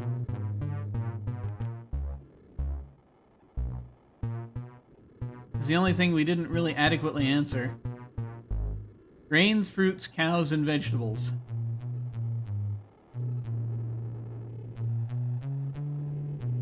So we'll try and figure that out. At least we have 2 of the answers. And if necessary, we can brute force it with the other one.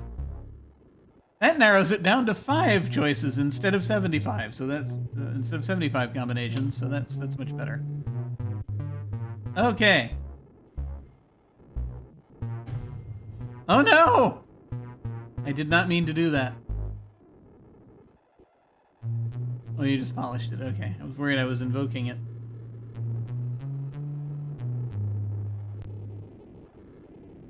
Talk to the tower. The conversation will be decidedly one-sided. Well, give us a moment.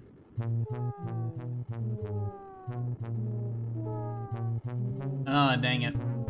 What is it? Mortal man. I forgot. Friend or foe? The sorcerer still sleeps. He cannot tell us. Messenger? Or spy? Need to click the thing. There we go. Friendly question. If it knows, then it's friend. Yeah, we just removed 96% of the other paths. What color are the sorcerer's eyes, mortal man? That would be red. Red. First question answered. What was it, right or wrong? Don't decide now. Ask another. Another question. Think of one. A good one, not too hard, and not too easy. Another question. Where does the sorcerer carry a scar, O fleshly one? His leg. His leg. Second one answered. Have we decided? Ask one more, and then we'll decide. One last question. Life or death for the man? Pick a question. Hurry. A final question. What human food does the sorcerer prize above all others? So, as a reminder,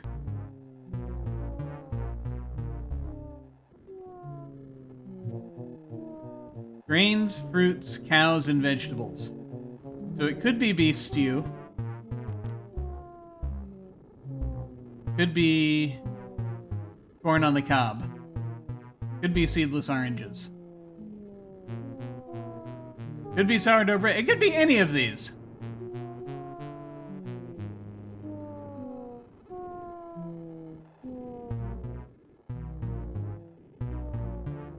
I don't think anything else earlier on in that tells us anything.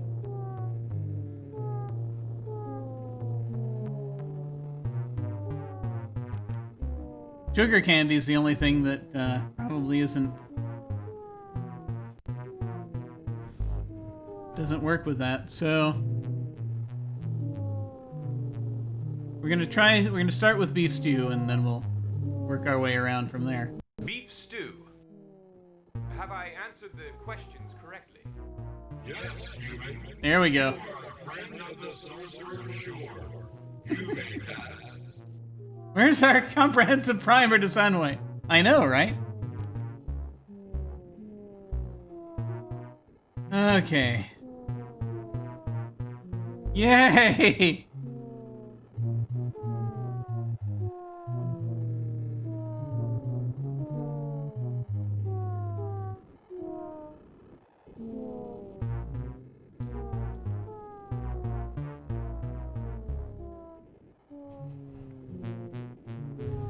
All right. I concealed the thing from myself. Now I have to decide how much. I've been going at this for about 2 hours now. I need to decide how much longer I'm going to hang on. But I started earlier, so I have a little more time. Let's go in and see.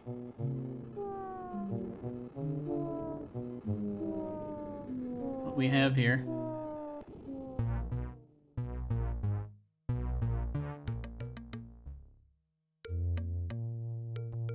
Great eyeball set into the wall is clearly alive in some sort of sick, magical way. The energy is crackling around it look deadly. You would be better off not crossing its line of sight while the eye is opened. The floor is a magnificent example of mosaic tiling, each stone carefully painted to render the figure of a dragon. You half expect it to rise up from the floor, spitting fire, and best not to think of such things. Here's the statue. Like a tortured animal frozen into stone by horrible magic. Perhaps it's just paranoia, but you swear you saw it blink. Same thing.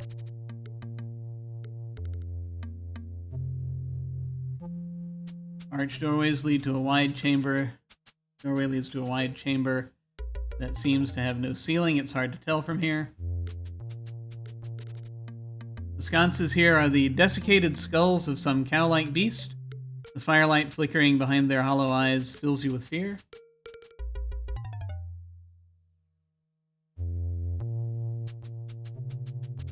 Aspect of the pillars sends a chill down your spine. They contain embedded skeletons, as if people and animals have been trapped in stone and died there, rotting away to nothing, or perhaps the pillars were sculpted to look like they were embedded skeletons. That must be it.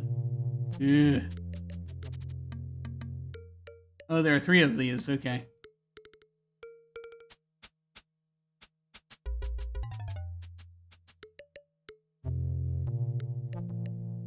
Alright.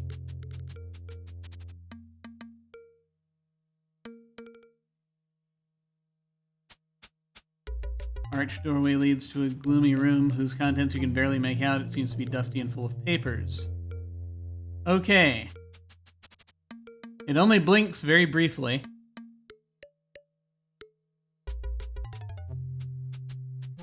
So now I think is the time we will have to use an item of some kind.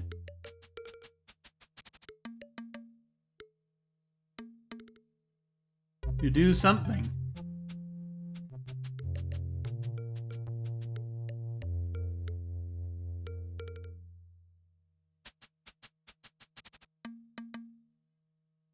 Walking up to the eye, to poke it with the mud is a good plan that is doomed to failure. The eye would see you coming, and all sorts of horrible consequences might ensue. Okay.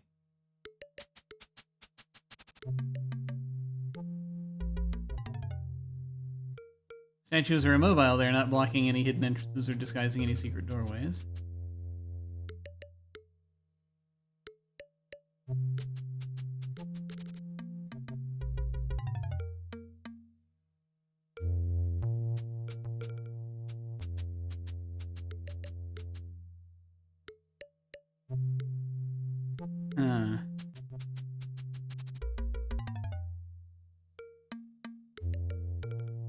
Well, we're here.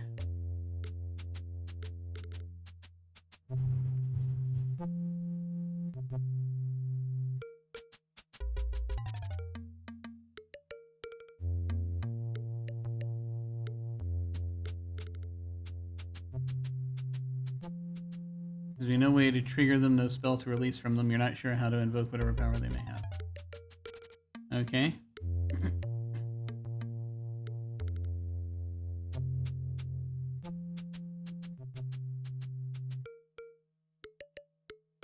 Not gonna work.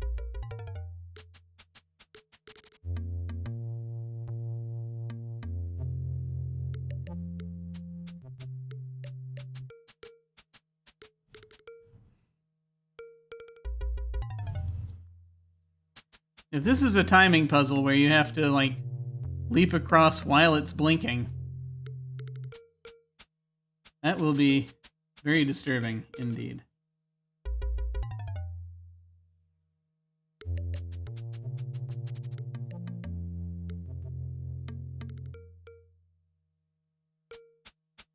I can't think of anything else that we possess. Hang on. Need to throw something.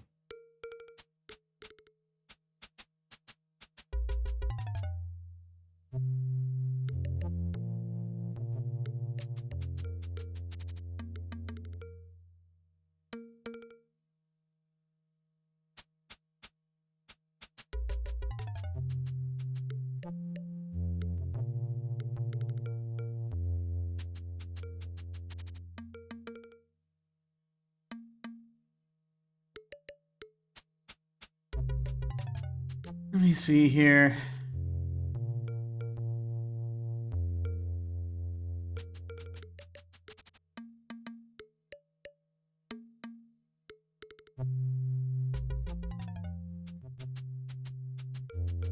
Thinking about distracting it.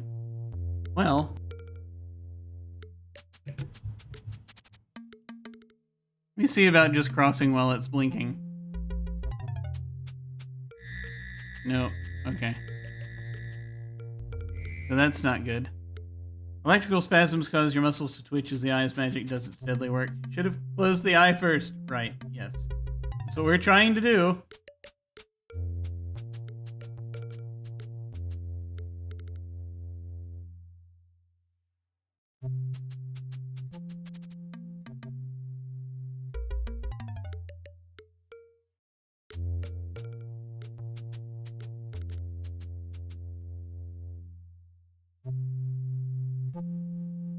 You need something to throw. Ah, okay.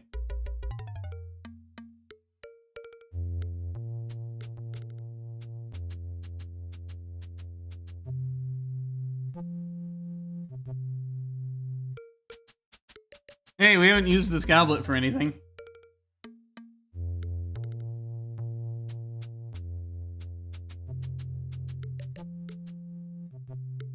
Something stickier. Ah, okay. Can we throw the mud?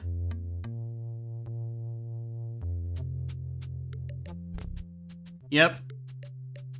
Good shot. The sticky, trickly mud has caused the eye to squint shut in pain, and it looks like it will stay that way for quite some time. It's safe to pass now. Yay! Okay. Which terrifying room should we go to first?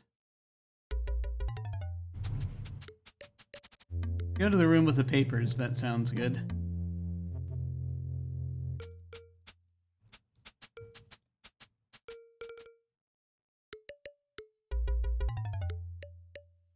Yeah.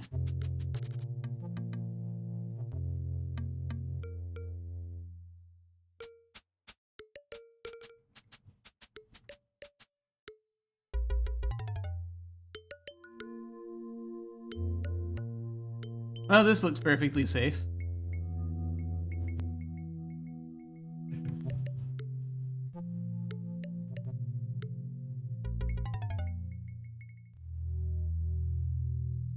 Various arcane decorations adorn the walls. Some of those skulls look too new for comfort. All There are shelves strewn about the room in a haphazard fashion. Clearly, the sorcerer cares little for neatness and fashion. All the shelves are dipping under the weight of magical gimcracks, bowls, and powders, and especially cobwebs.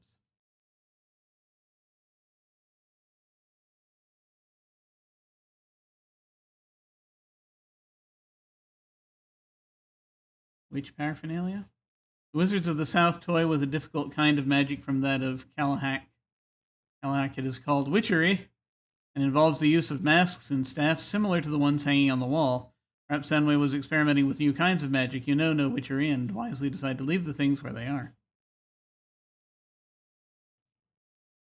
A large stone pedestal rests near the center of the chamber.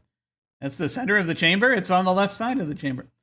Upon it is a beautifully carved box, nothing more. Did the sorcerer sleep here or perform foul magical experiments? Music box. The beautifully carved box rests serenely atop the stone pedestal. It's one of the few things in the room that looks new and valuable. New?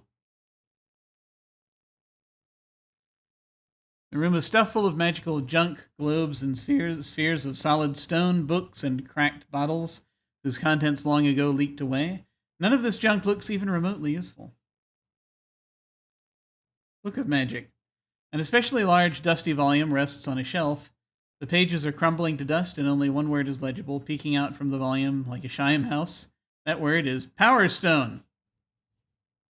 Hey, that might be a good thing to look at. Several arcane-looking scrolls decorate the walls like so many decorative tapestries. The symbology and instructions are completely lost on you, and the scrolls look fragile enough to disintegrate beneath your fingers. Huh. Hang on.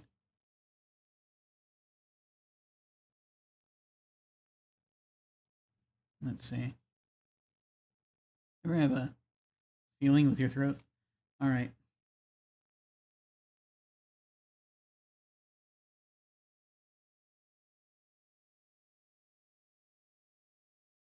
Magic tomes. The room is full of books and scrolls whose pages are slowly crumbling away to powder. There is not one book in the room that looks like it could stand up to handling, so you decide to leave them alone.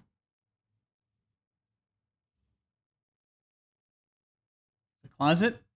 The closet, more of a wall niche, really, is filled with spider webs, dusty tomes, and beakers gone powder dry. There is nothing of interest there. Did I get the lung? No, the lung demons are still here. They're just they're becoming less frequent. Thankfully, just gonna take a while. Vortex stone. The shiny blue stone seems to have a small whirlpool at its center, constantly flowing into the middle of the sphere. Magic energy glows from the stone, though it gives off no heat and no light. Is that the thing we're looking for? The dirty dresser in the corner has a small sphere of shiny blue that looks new and potent with magic, unlike other accoutrements in the room. Okay, same deal. Away to the east, through the arched doorway, you can see a room not unlike this one, dusty with years of disuse. Among the magical items strewn about the room is a large hourglass, far too heavy to lift and carry around with you. Besides, there is a minute crack in the glass, and the sands are all clumped together with moisture. Okay. So,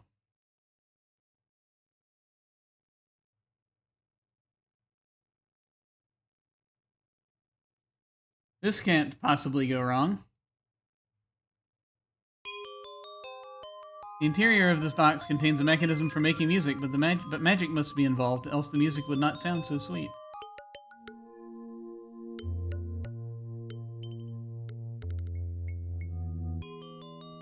As you lift the box, the lid comes free for a moment. A soft, beautiful tune plays from the air around you. It's a music box and seemingly magical to boot. Admire music box. This item would make a nice addition to some collector's trove. Alright.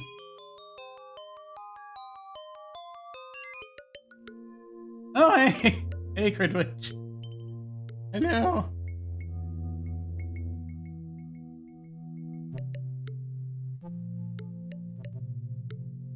You're beginning to think it best not to pry too deeply into the sorcerer's secrets. There's nothing here of any value to you. But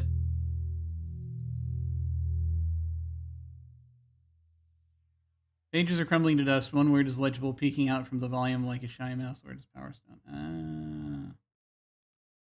So the volume itself doesn't help. All right. Let us see if we can pick up this vortex stone over here. Or if picking it up will kill us.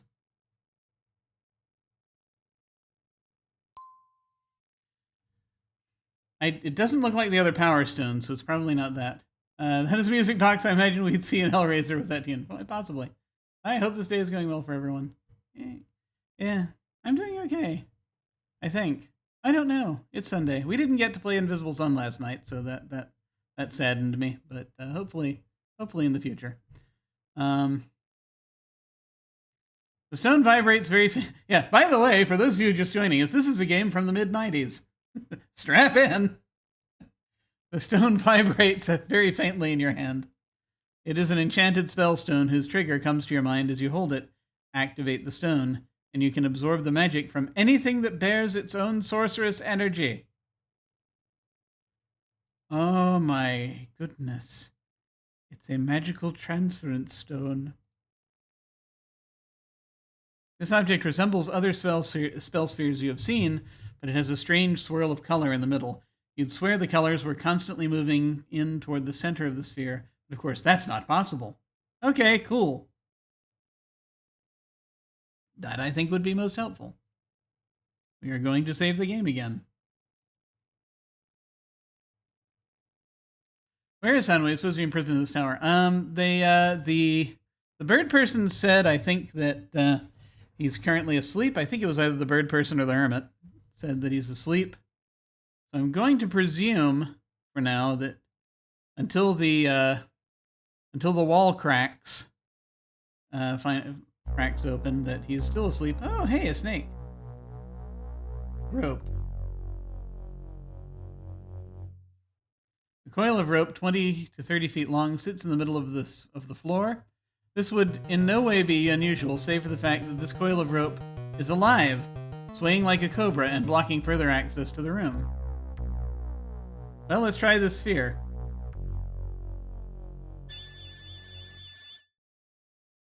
There we are. That worked.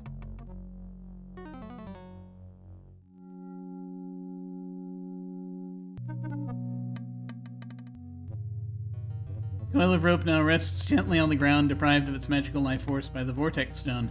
It looks like a perfectly normal, sturdy piece of rope. We all need 50 feet of rope. Here, let me just go ahead and pick up this thing that just tried to kill me. A quick check of the rope reveals no weaknesses. It is a sturdy piece of rope about 20 to 30 feet long. That's 20 to 30 feet shorter than industry standard, I have to tell you. There's nothing unusual about it.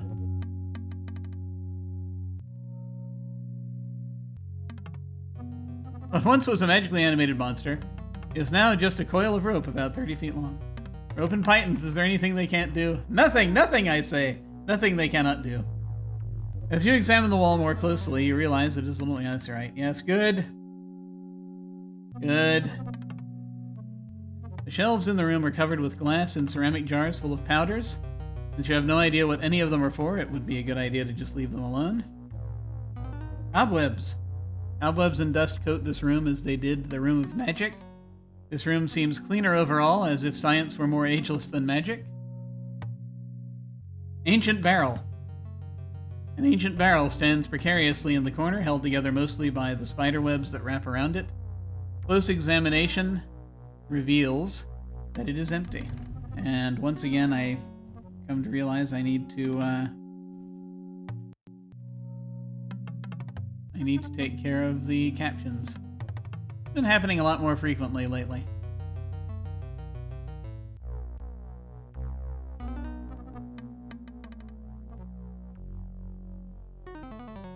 There we go. The transcript has once again been cleared.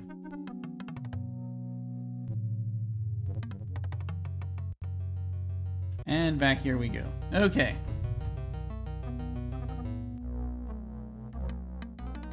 Metal plate. Inset into the stone table is a small metal plate directly below the nozzle of the strange glass equipment full of bubbling liquid. The metal is black and scarred as if burned by many flames. Lab table. Below lab table has a complete experiment set up upon it, including flames and retorts full of liquid. You can almost see the sorcerer standing behind it, performing some arcane and evil experiment. So, important question. This room is full of cobwebs. Most of it hasn't been used. If the sorcerer has been asleep for 20 years, it would not be possible for this to have been set up. It would all be gone or boiled away at this point. Or the tower would have caught fire.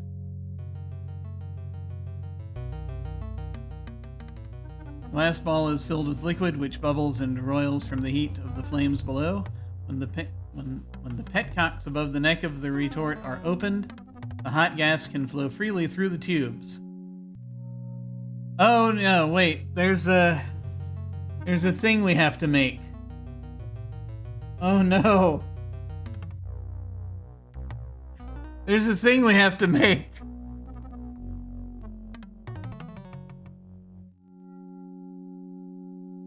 An empty flask rests on the lab table next to the strange experimental equipment. The flask is made of glass and has fine line etchings on it and a rubber stopper in the neck. It's also quite dirty. Sure. We can take the flask. Yay. The flask seems whole and not particularly delicate. It's empty at the moment and might be useful for carrying things. Good, good.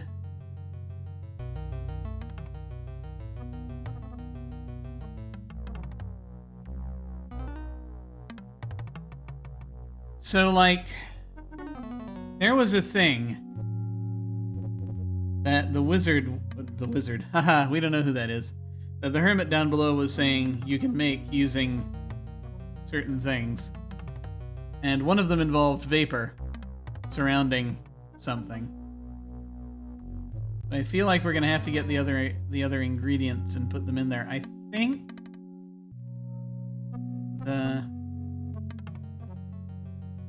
think they were more standard ingredients. We'll see. Like saltpeter and something, or I don't know. The shelves in the room are covered with glass and ceramic jars full of powders, since you have no idea what any for. Yeah, we read that one. Musty chart. Several scrolls decorate the walls of the room, but these scrolls bear strange mathematical symbols and diagrams of spheres circling other spheres. One looks like nothing so much as a diagram of a game of marbles. One sphere colliding with several others, sending them all scattering. What does Hanwei use these for? Interplanetary billiards.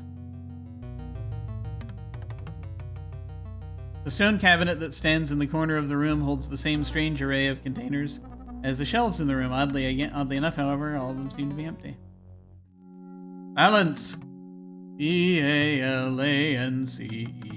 Balance.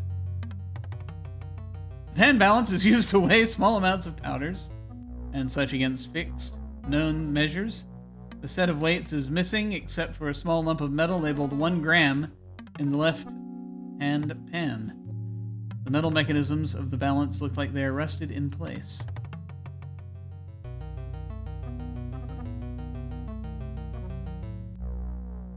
There's something useful there?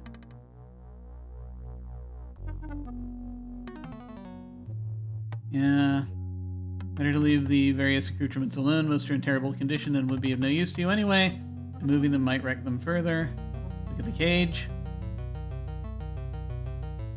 Several wood and wire cages. Hang on.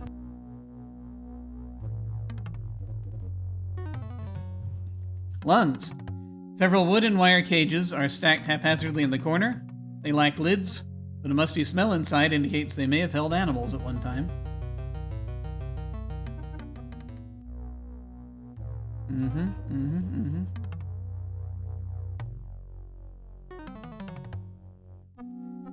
Albums of dust coat this room as they did the room of magic. This room seems cleaner overall, as if science were more ageless than magic. There's something moving in there.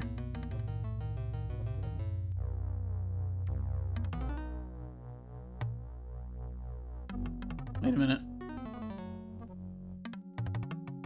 One sphere colliding with several others, sending them all scattering. Nah, might be the other things. Some sketch alchemy. More feeling this is some sketch alchemy, more so than alchemy usually goes. That is, yeah, possibly. The shelves in the room are covered with glass and ceramic jars. About it, we've already done that. Freezer. The squat white device hums with some internal source of power, probably magical, and emanates a definite layer of cold air all around it. The inside is rimmed with frost. Rimmed?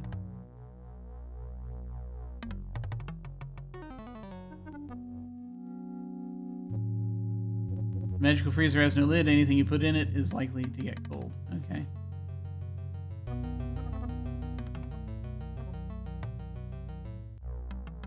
Several scrolls decorate. We already did that. Okay.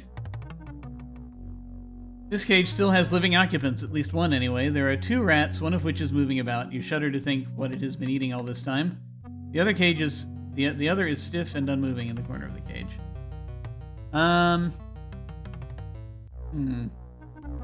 Yeah. I'm gonna do something real quick.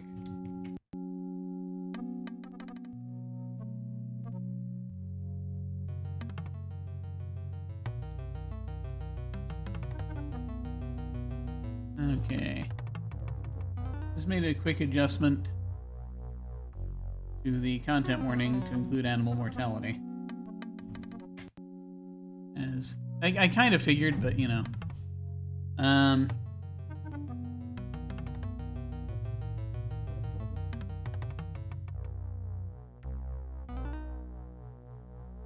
Understand. Can't talk to the rat. Okay.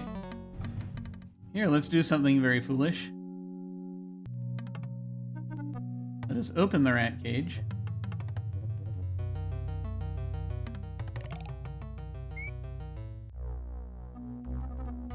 Rat! The rat danced away like a prisoner seeing light after 20 years. Come to think of it, that's pretty much what's happened. No telling where it's gone by now. I don't think there was any way we were going to catch that. I don't think we had anything that would have helped us catch it. Should we have left it in there? Who knows? And the occupant of the cage is a dead rat. Should we have done that? Should we have done that? It is a good question. Yes, in the balance of things, I think it was the right thing to do.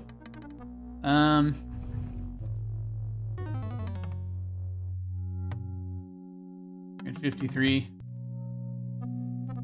Alright, that's everything I think we can get here. That I can think of.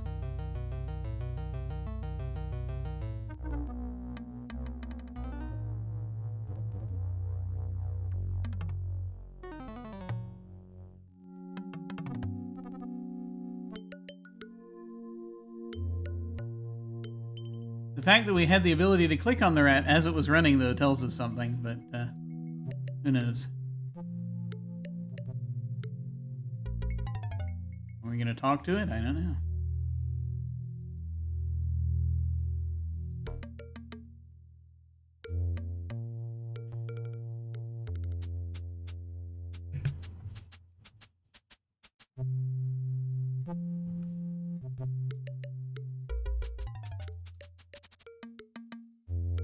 Okay, I'm gonna go for just a few more minutes, I think, before I give in for the day.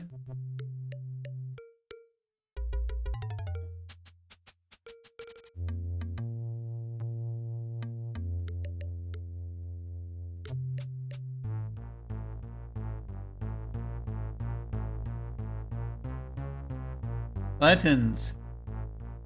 Your 2 buttons are arranged one above the other. There are no markings to explain their function. This is one of the many small skulls that adorn the doorways in the tower. They are eerie, but seem to hold no menace. Your teachers will be very pleased. Okay. Through the doorway, you can see what looks like a large and austere prison cell, complete with restraints and torture devices. Oh, that sounds cool. Can't miss that.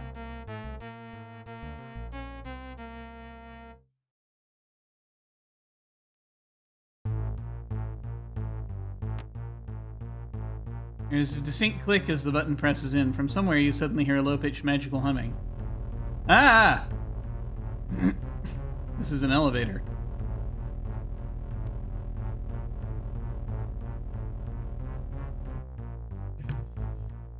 There's the rat.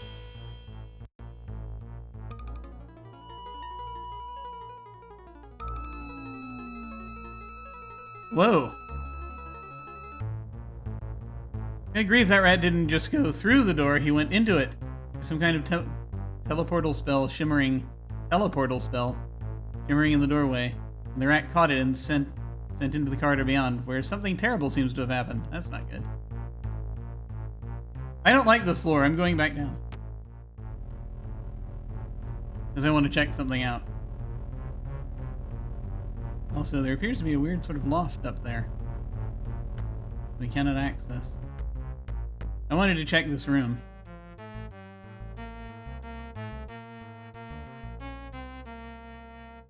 I guess the purpose of that releasing that rat was to provide a clue. That terrible.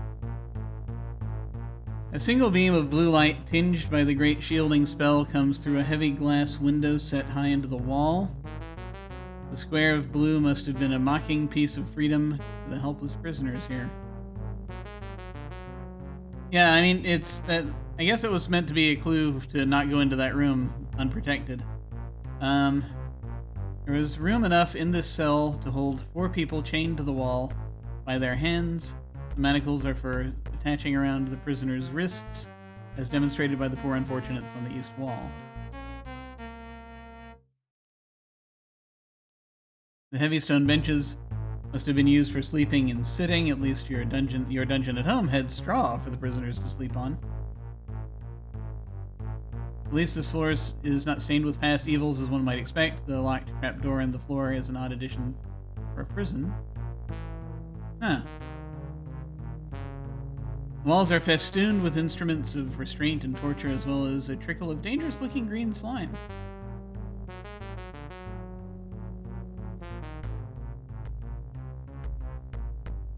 I was hoping the rat would hulk up and save you for freeing it. Alas, story for another time. Yeah, me too. I was hoping for that, and that's very sad. It's very sad. I was hoping for more. I mean, it may have saved our life, but yeah, nothing that a restorer can't do in this environment. The ceiling is high and slightly vaulted, giving the room eerie, echoey acoustics. From above, you can hear a very faint humming and clanking noise. Here's the skeleton.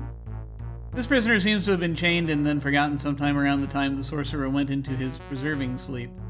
The missing lower torso bones send shudders up and down your spine.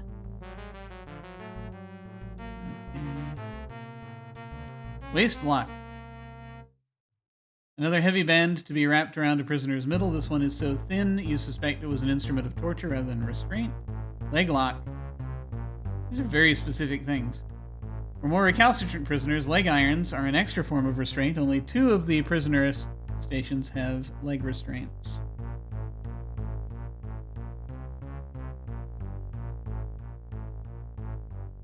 Neck lock. There are 2 neck restraints in the room. One set at normal height and one set oddly high. Apparently, this restraint was for extremely tall prisoners, perhaps for Soptus Ecliptus. You can't imagine what it would be like to be chained to the wall by your neck. These are all lovely, lovely things. The torch on the wall seems rather unusual. It's burning with a constant flame and might have been doing so for the last 20 years. Clearly there's some preservation spell upon it. Trail of green slime.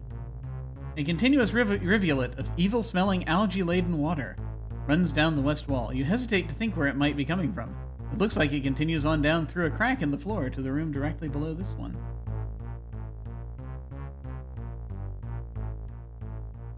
The trapdoor's latch and padlock are fused shut by the rust of ages. You can't imagine the original purpose of that door.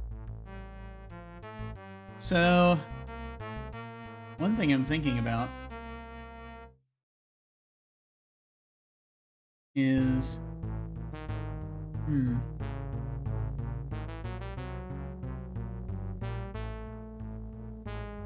possibly collecting some slime. Besides, you might want to hold on to that for now.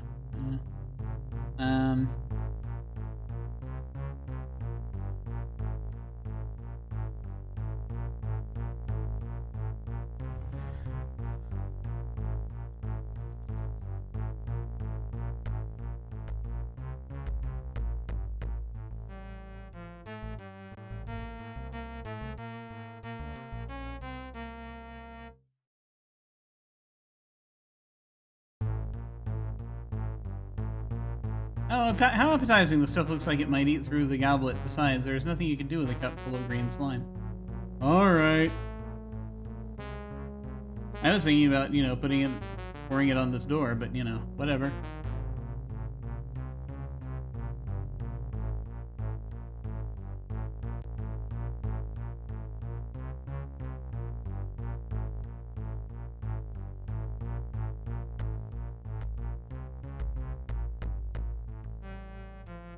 Peaceful solution is best. Don't go to war with the trapdoor.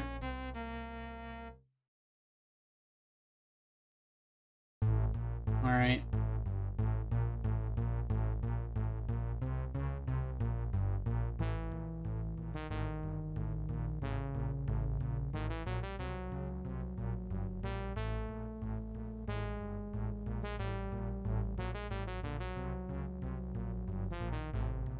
Because I feel like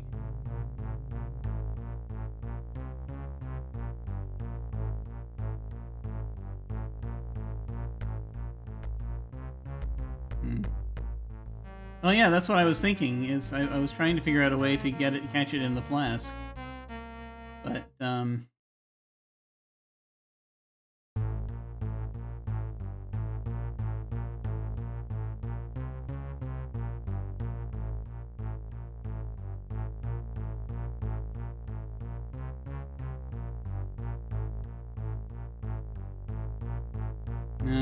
you can put things in the manacles though. That's interesting. Alright.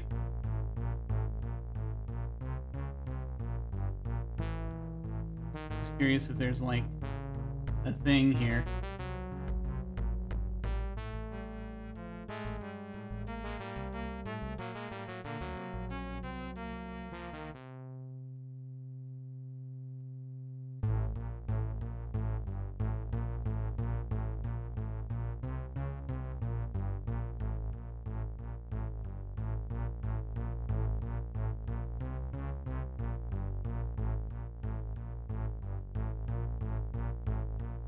Okay. I feel like there is a thing here, with this trapdoor. I suspect we don't have everything we need to make it work.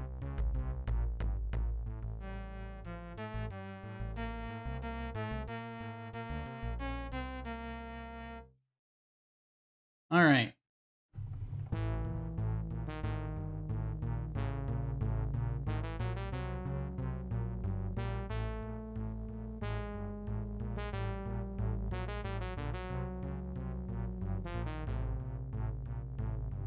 See what's on the floor below.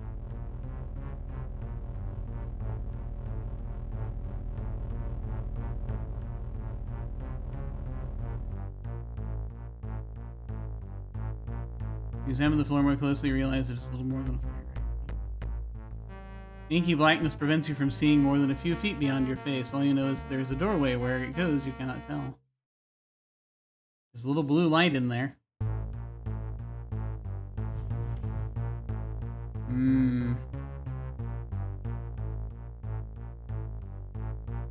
Alright. In the inky darkness, you can't see far enough to walk safely into the next room. Ah, okay. Do we need a light source? Do we have a light source? We do not. I'm gonna go back up and grab that torch. Probably won't let us do it, but you never know till you try.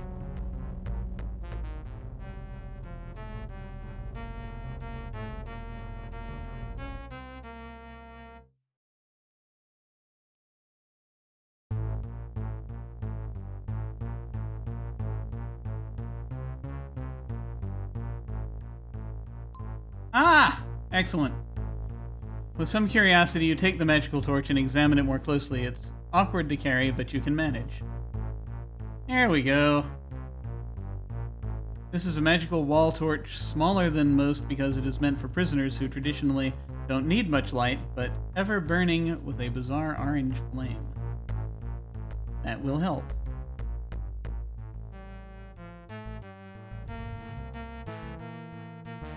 You can try almost anything once. Yes.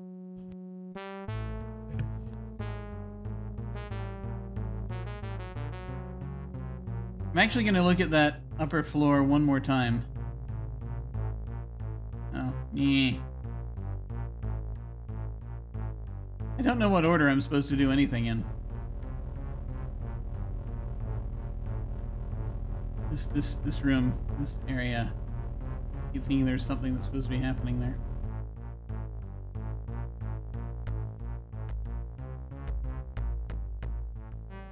Huge machine whose function is utterly beyond your knowledge.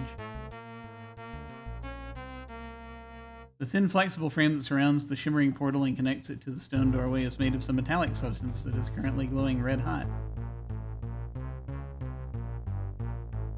The strange doorway has a shimmering spell wall in it. From what happened to the rat, at least as far as you can see, the wall is a teleportal to a fixed point in the corridor beyond. The spell is being powered by a thin, flexible framework set into the stone of the door.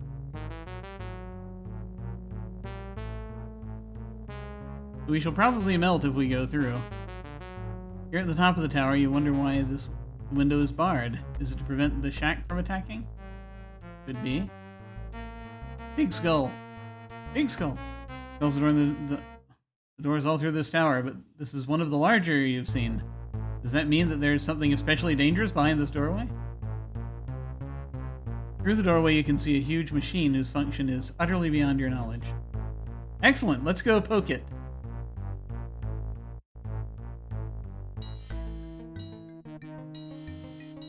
Oh, it creates the water flow. As you examine the wall more closely, you realize, yes. The machine is unlike anything you've ever seen. It has mechanical parts like those of a drawbridge or a black powder gun, and these parts spin and whir and clank with a glorious din. It also has strange spiritual symbols and arches, and you can see the magical forces flitting about it, making it run. Its only apparent function is to create the never-ending stream of water that flows out the window. Are there any pieces to this?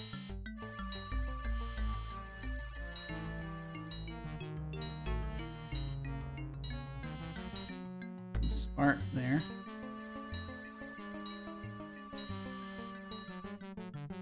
The window is almost a door. It is set so low.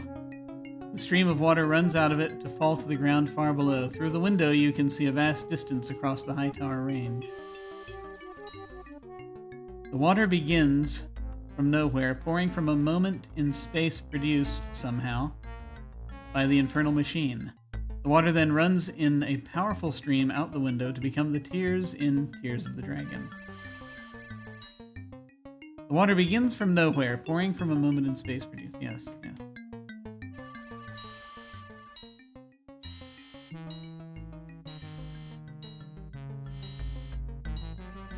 There don't seem to be... Oh, hey, wait. That was interesting.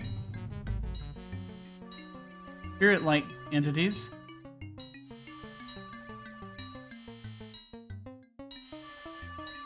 This machine has ghosts involved.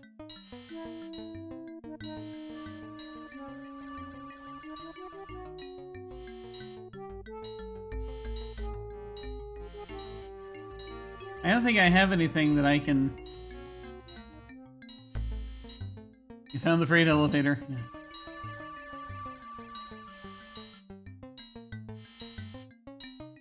I can't think of anything that...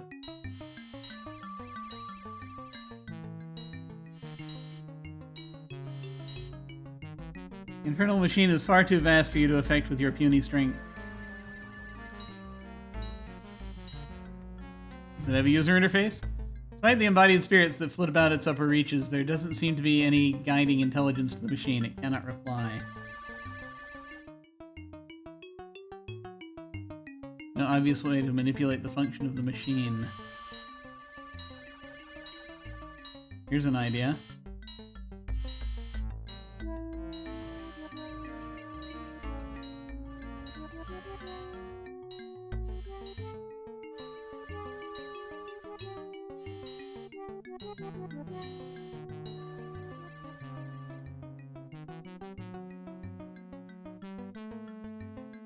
Nothing you have would benefit as far as you can tell from a dip in the water, nor would anything you could do divert its flow significantly. Now, that's not my aim here.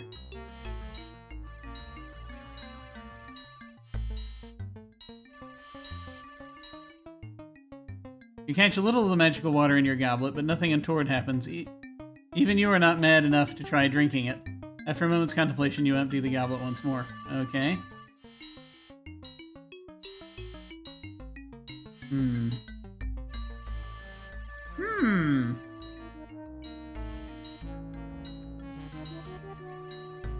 I'm sure there's something we're supposed to put in there.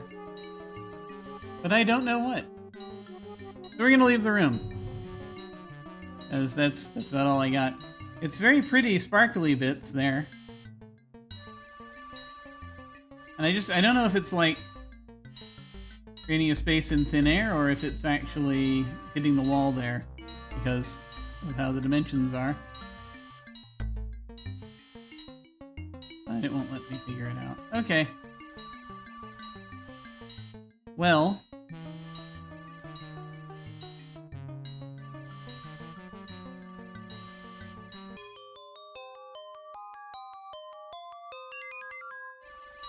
Okay, that didn't do anything. Just curious. Oh! Here's an idea.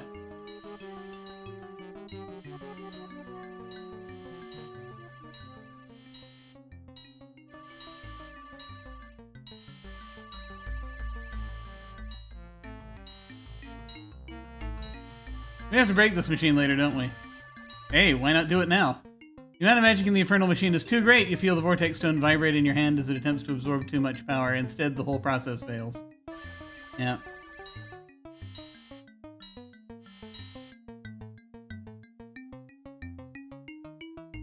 The Vortex Stone glows with pent-up power, but your invocation has no effect. Apparently, the Infernal Machine is not capable of receiving and storing the magic of the stone. Okay. Yeah. I don't know, we might have to break it later.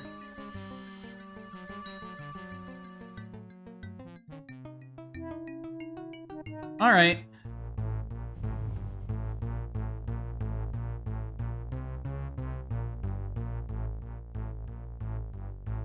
Here, just for fun, let's go melt.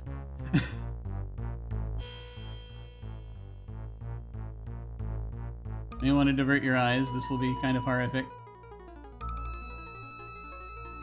Yep. Okay, yes. As I suspected.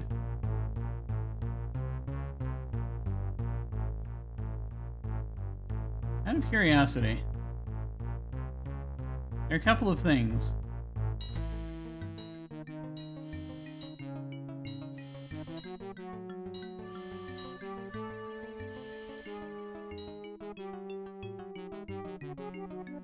Anything you put in the window is likely to get washed away by the stream of water. You might be able to hold something there for a while against the current, but you have nothing that needs a good dipping. Alright. Maybe something else later. Also, out of curiosity,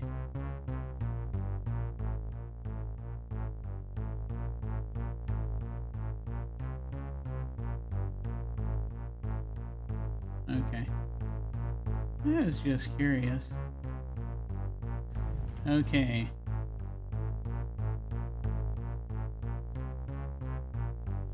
So now that we have a torch, let's go ahead and check out the dungeon area, and then I think that might be it for the day. We'll see. Because I must get up and do things.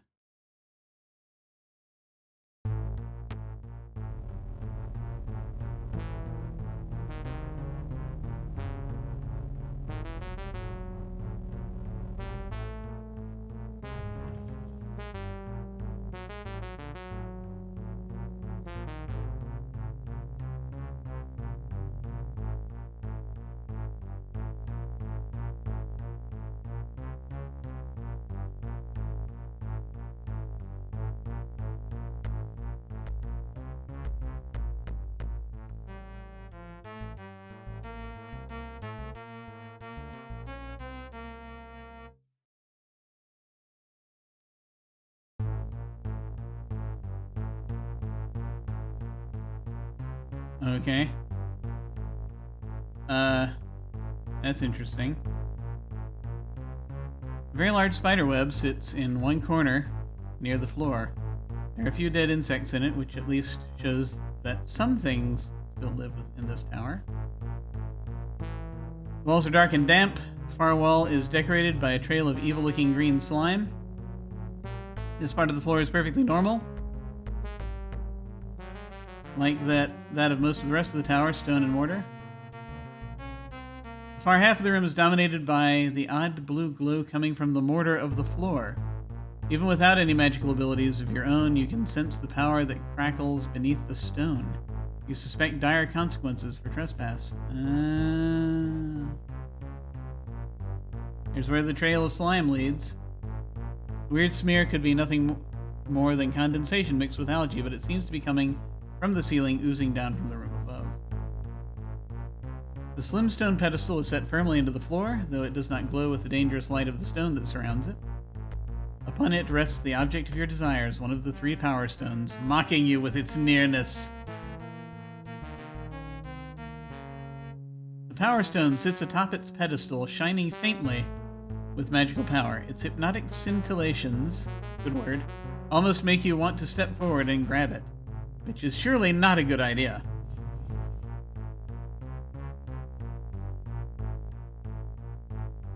So, I don't know if the slime actually powers this. But anyway, see if we can do this. The amount of magic in the glowing floor is too great. You feel the vortex stone vibrate in your hand as it attempts to absorb too much power. Instead, the whole process fails. Okay, what do we have?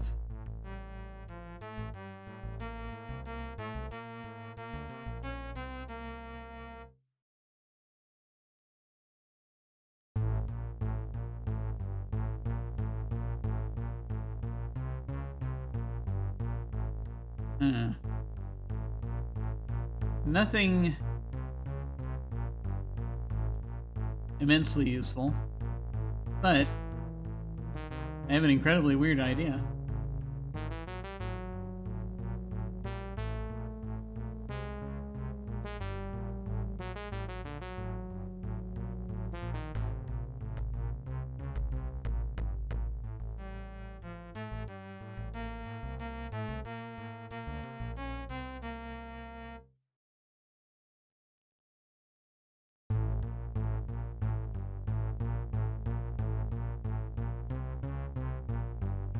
What shall we throw at it?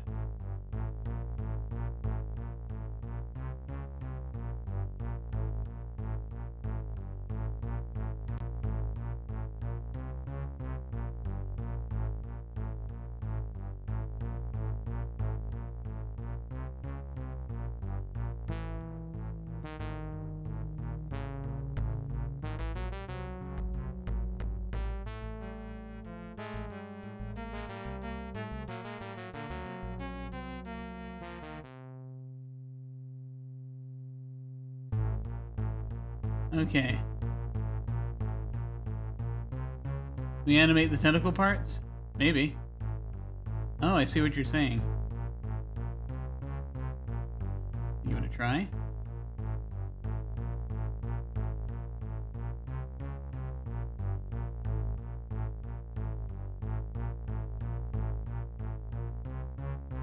The vortex stone glows with pent-up power, but your invocation has no effect. Apparently the tentacle parts are not capable of receiving and storing the magic of the stone. It was a good idea, though. I get what you're talking about. Well, why not? I'll put it back into the rope. The rope is not capable of receiving... It was storing the magic! Let's see what happens.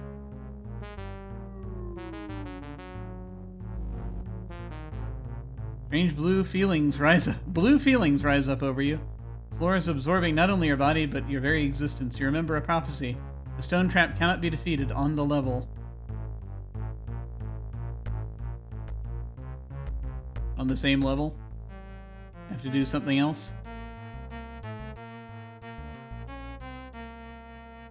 Maybe it has to do with... Maybe the trail of slime is part of the problem.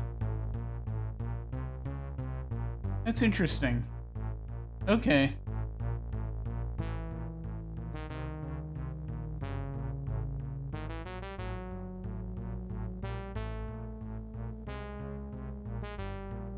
So, what we may be looking at then is, yeah, a need to,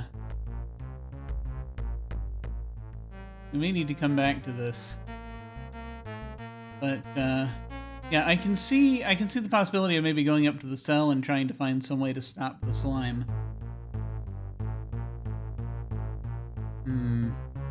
I don't know if that'll do anything, but maybe it feeds into it.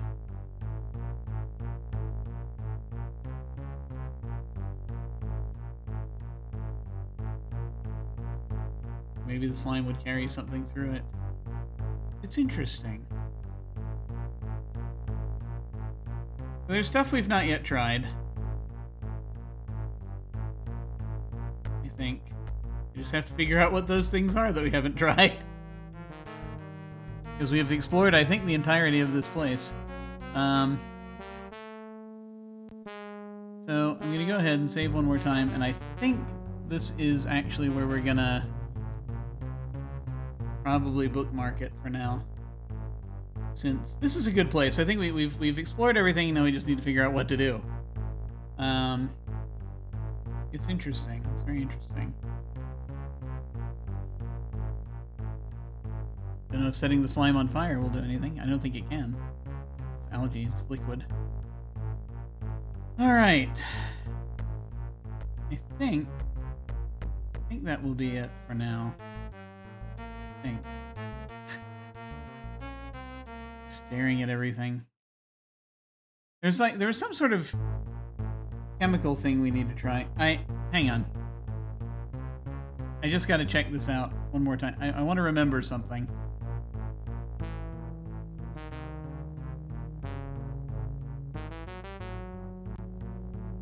During my TTRPG career.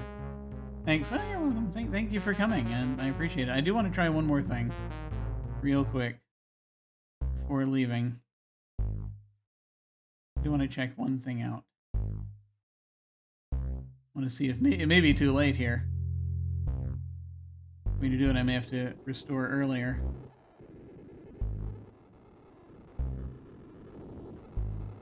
I have the dialogue option that I'm looking for.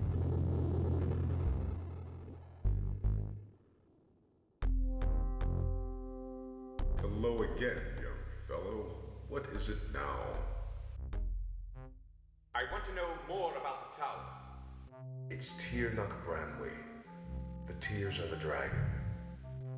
What more does anyone need to know? It's deadly and full of traps. Don't go there if you can help it. And if you can't, then prepare to die. That's all I'll say. Now skedaddle.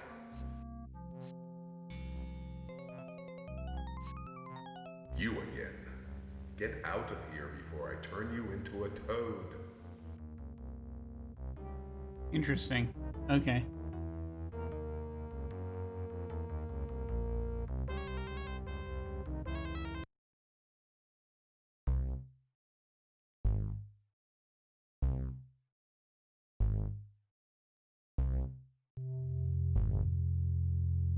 Oh, there's a bunch of stuff we're gonna have to go through to make that work. Okay. Alright, I'm not gonna do this right now. Then we won't worry about it. Go back to where we were. This weird room.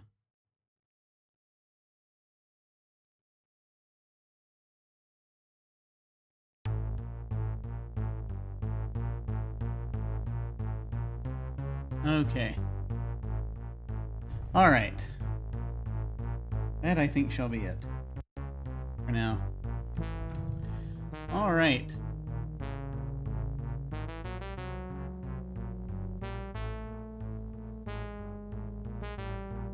Thank you all very much for hanging out. I appreciate it. This was cool. I actually, there's progress being made. I'm very glad of that. So I'm going to come back to this in a few days or whenever it is that I happen to grab time for this. I very much appreciate it. I think that I think it's interesting. We're now getting to the point that it's like, wait, how does this puzzle work? And so there's going to be a lot of figuring that out. So we're in the head scratching phase.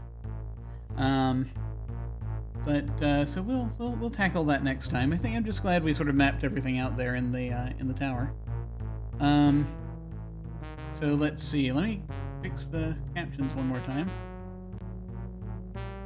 because once again they keep coming up. All right. So what do we have going on? So when we can, we weren't able to play Invisible Sun last night. I'm hoping we get back to it soon, because we need to get going on this campaign. We haven't had a lot of sessions this year, and I don't want it to march on forever and ever and ever.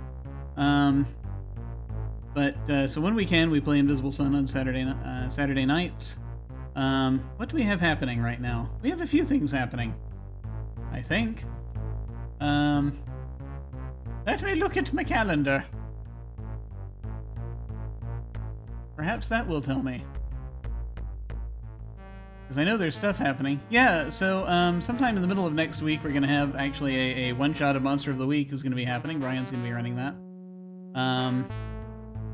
We have sign-ups that are still open right now for a couple of games. There are, 7 years later, Invisible Sun. I'm gonna self-destruct the whole thing before it gets that long. 7 years. No, we're not doing that. And the world ended. Basically, the actuality came to a close. What are we doing? So we have a couple of sign-ups that are open right now. You can actually now, you should be able to go down to click on RPG sign up, or go to gymyesthatgym.com and click on game sign up to check those out. If you're interested in playing in either a short campaign of Cult Divinity Lost or in a one-shot of the Alien RPG, Tabletop RPG, Pope's going to be coming in and running a one-shot of that. Sign-ups for those end in a few days, on the 20th and the 22nd, respectively. So if you'd like to check those out, please go and do so. That is about all I've got for right now, but just very excited that we have more stuff coming down the pipeline. So it'll be very interesting. I think that's about it. We might go say hi to someone when we hit the end card. So feel free to hang on and say hi to them with us if you're so inclined. In the meantime, folks, thank you all very much for watching. Take care, and we will catch you next time.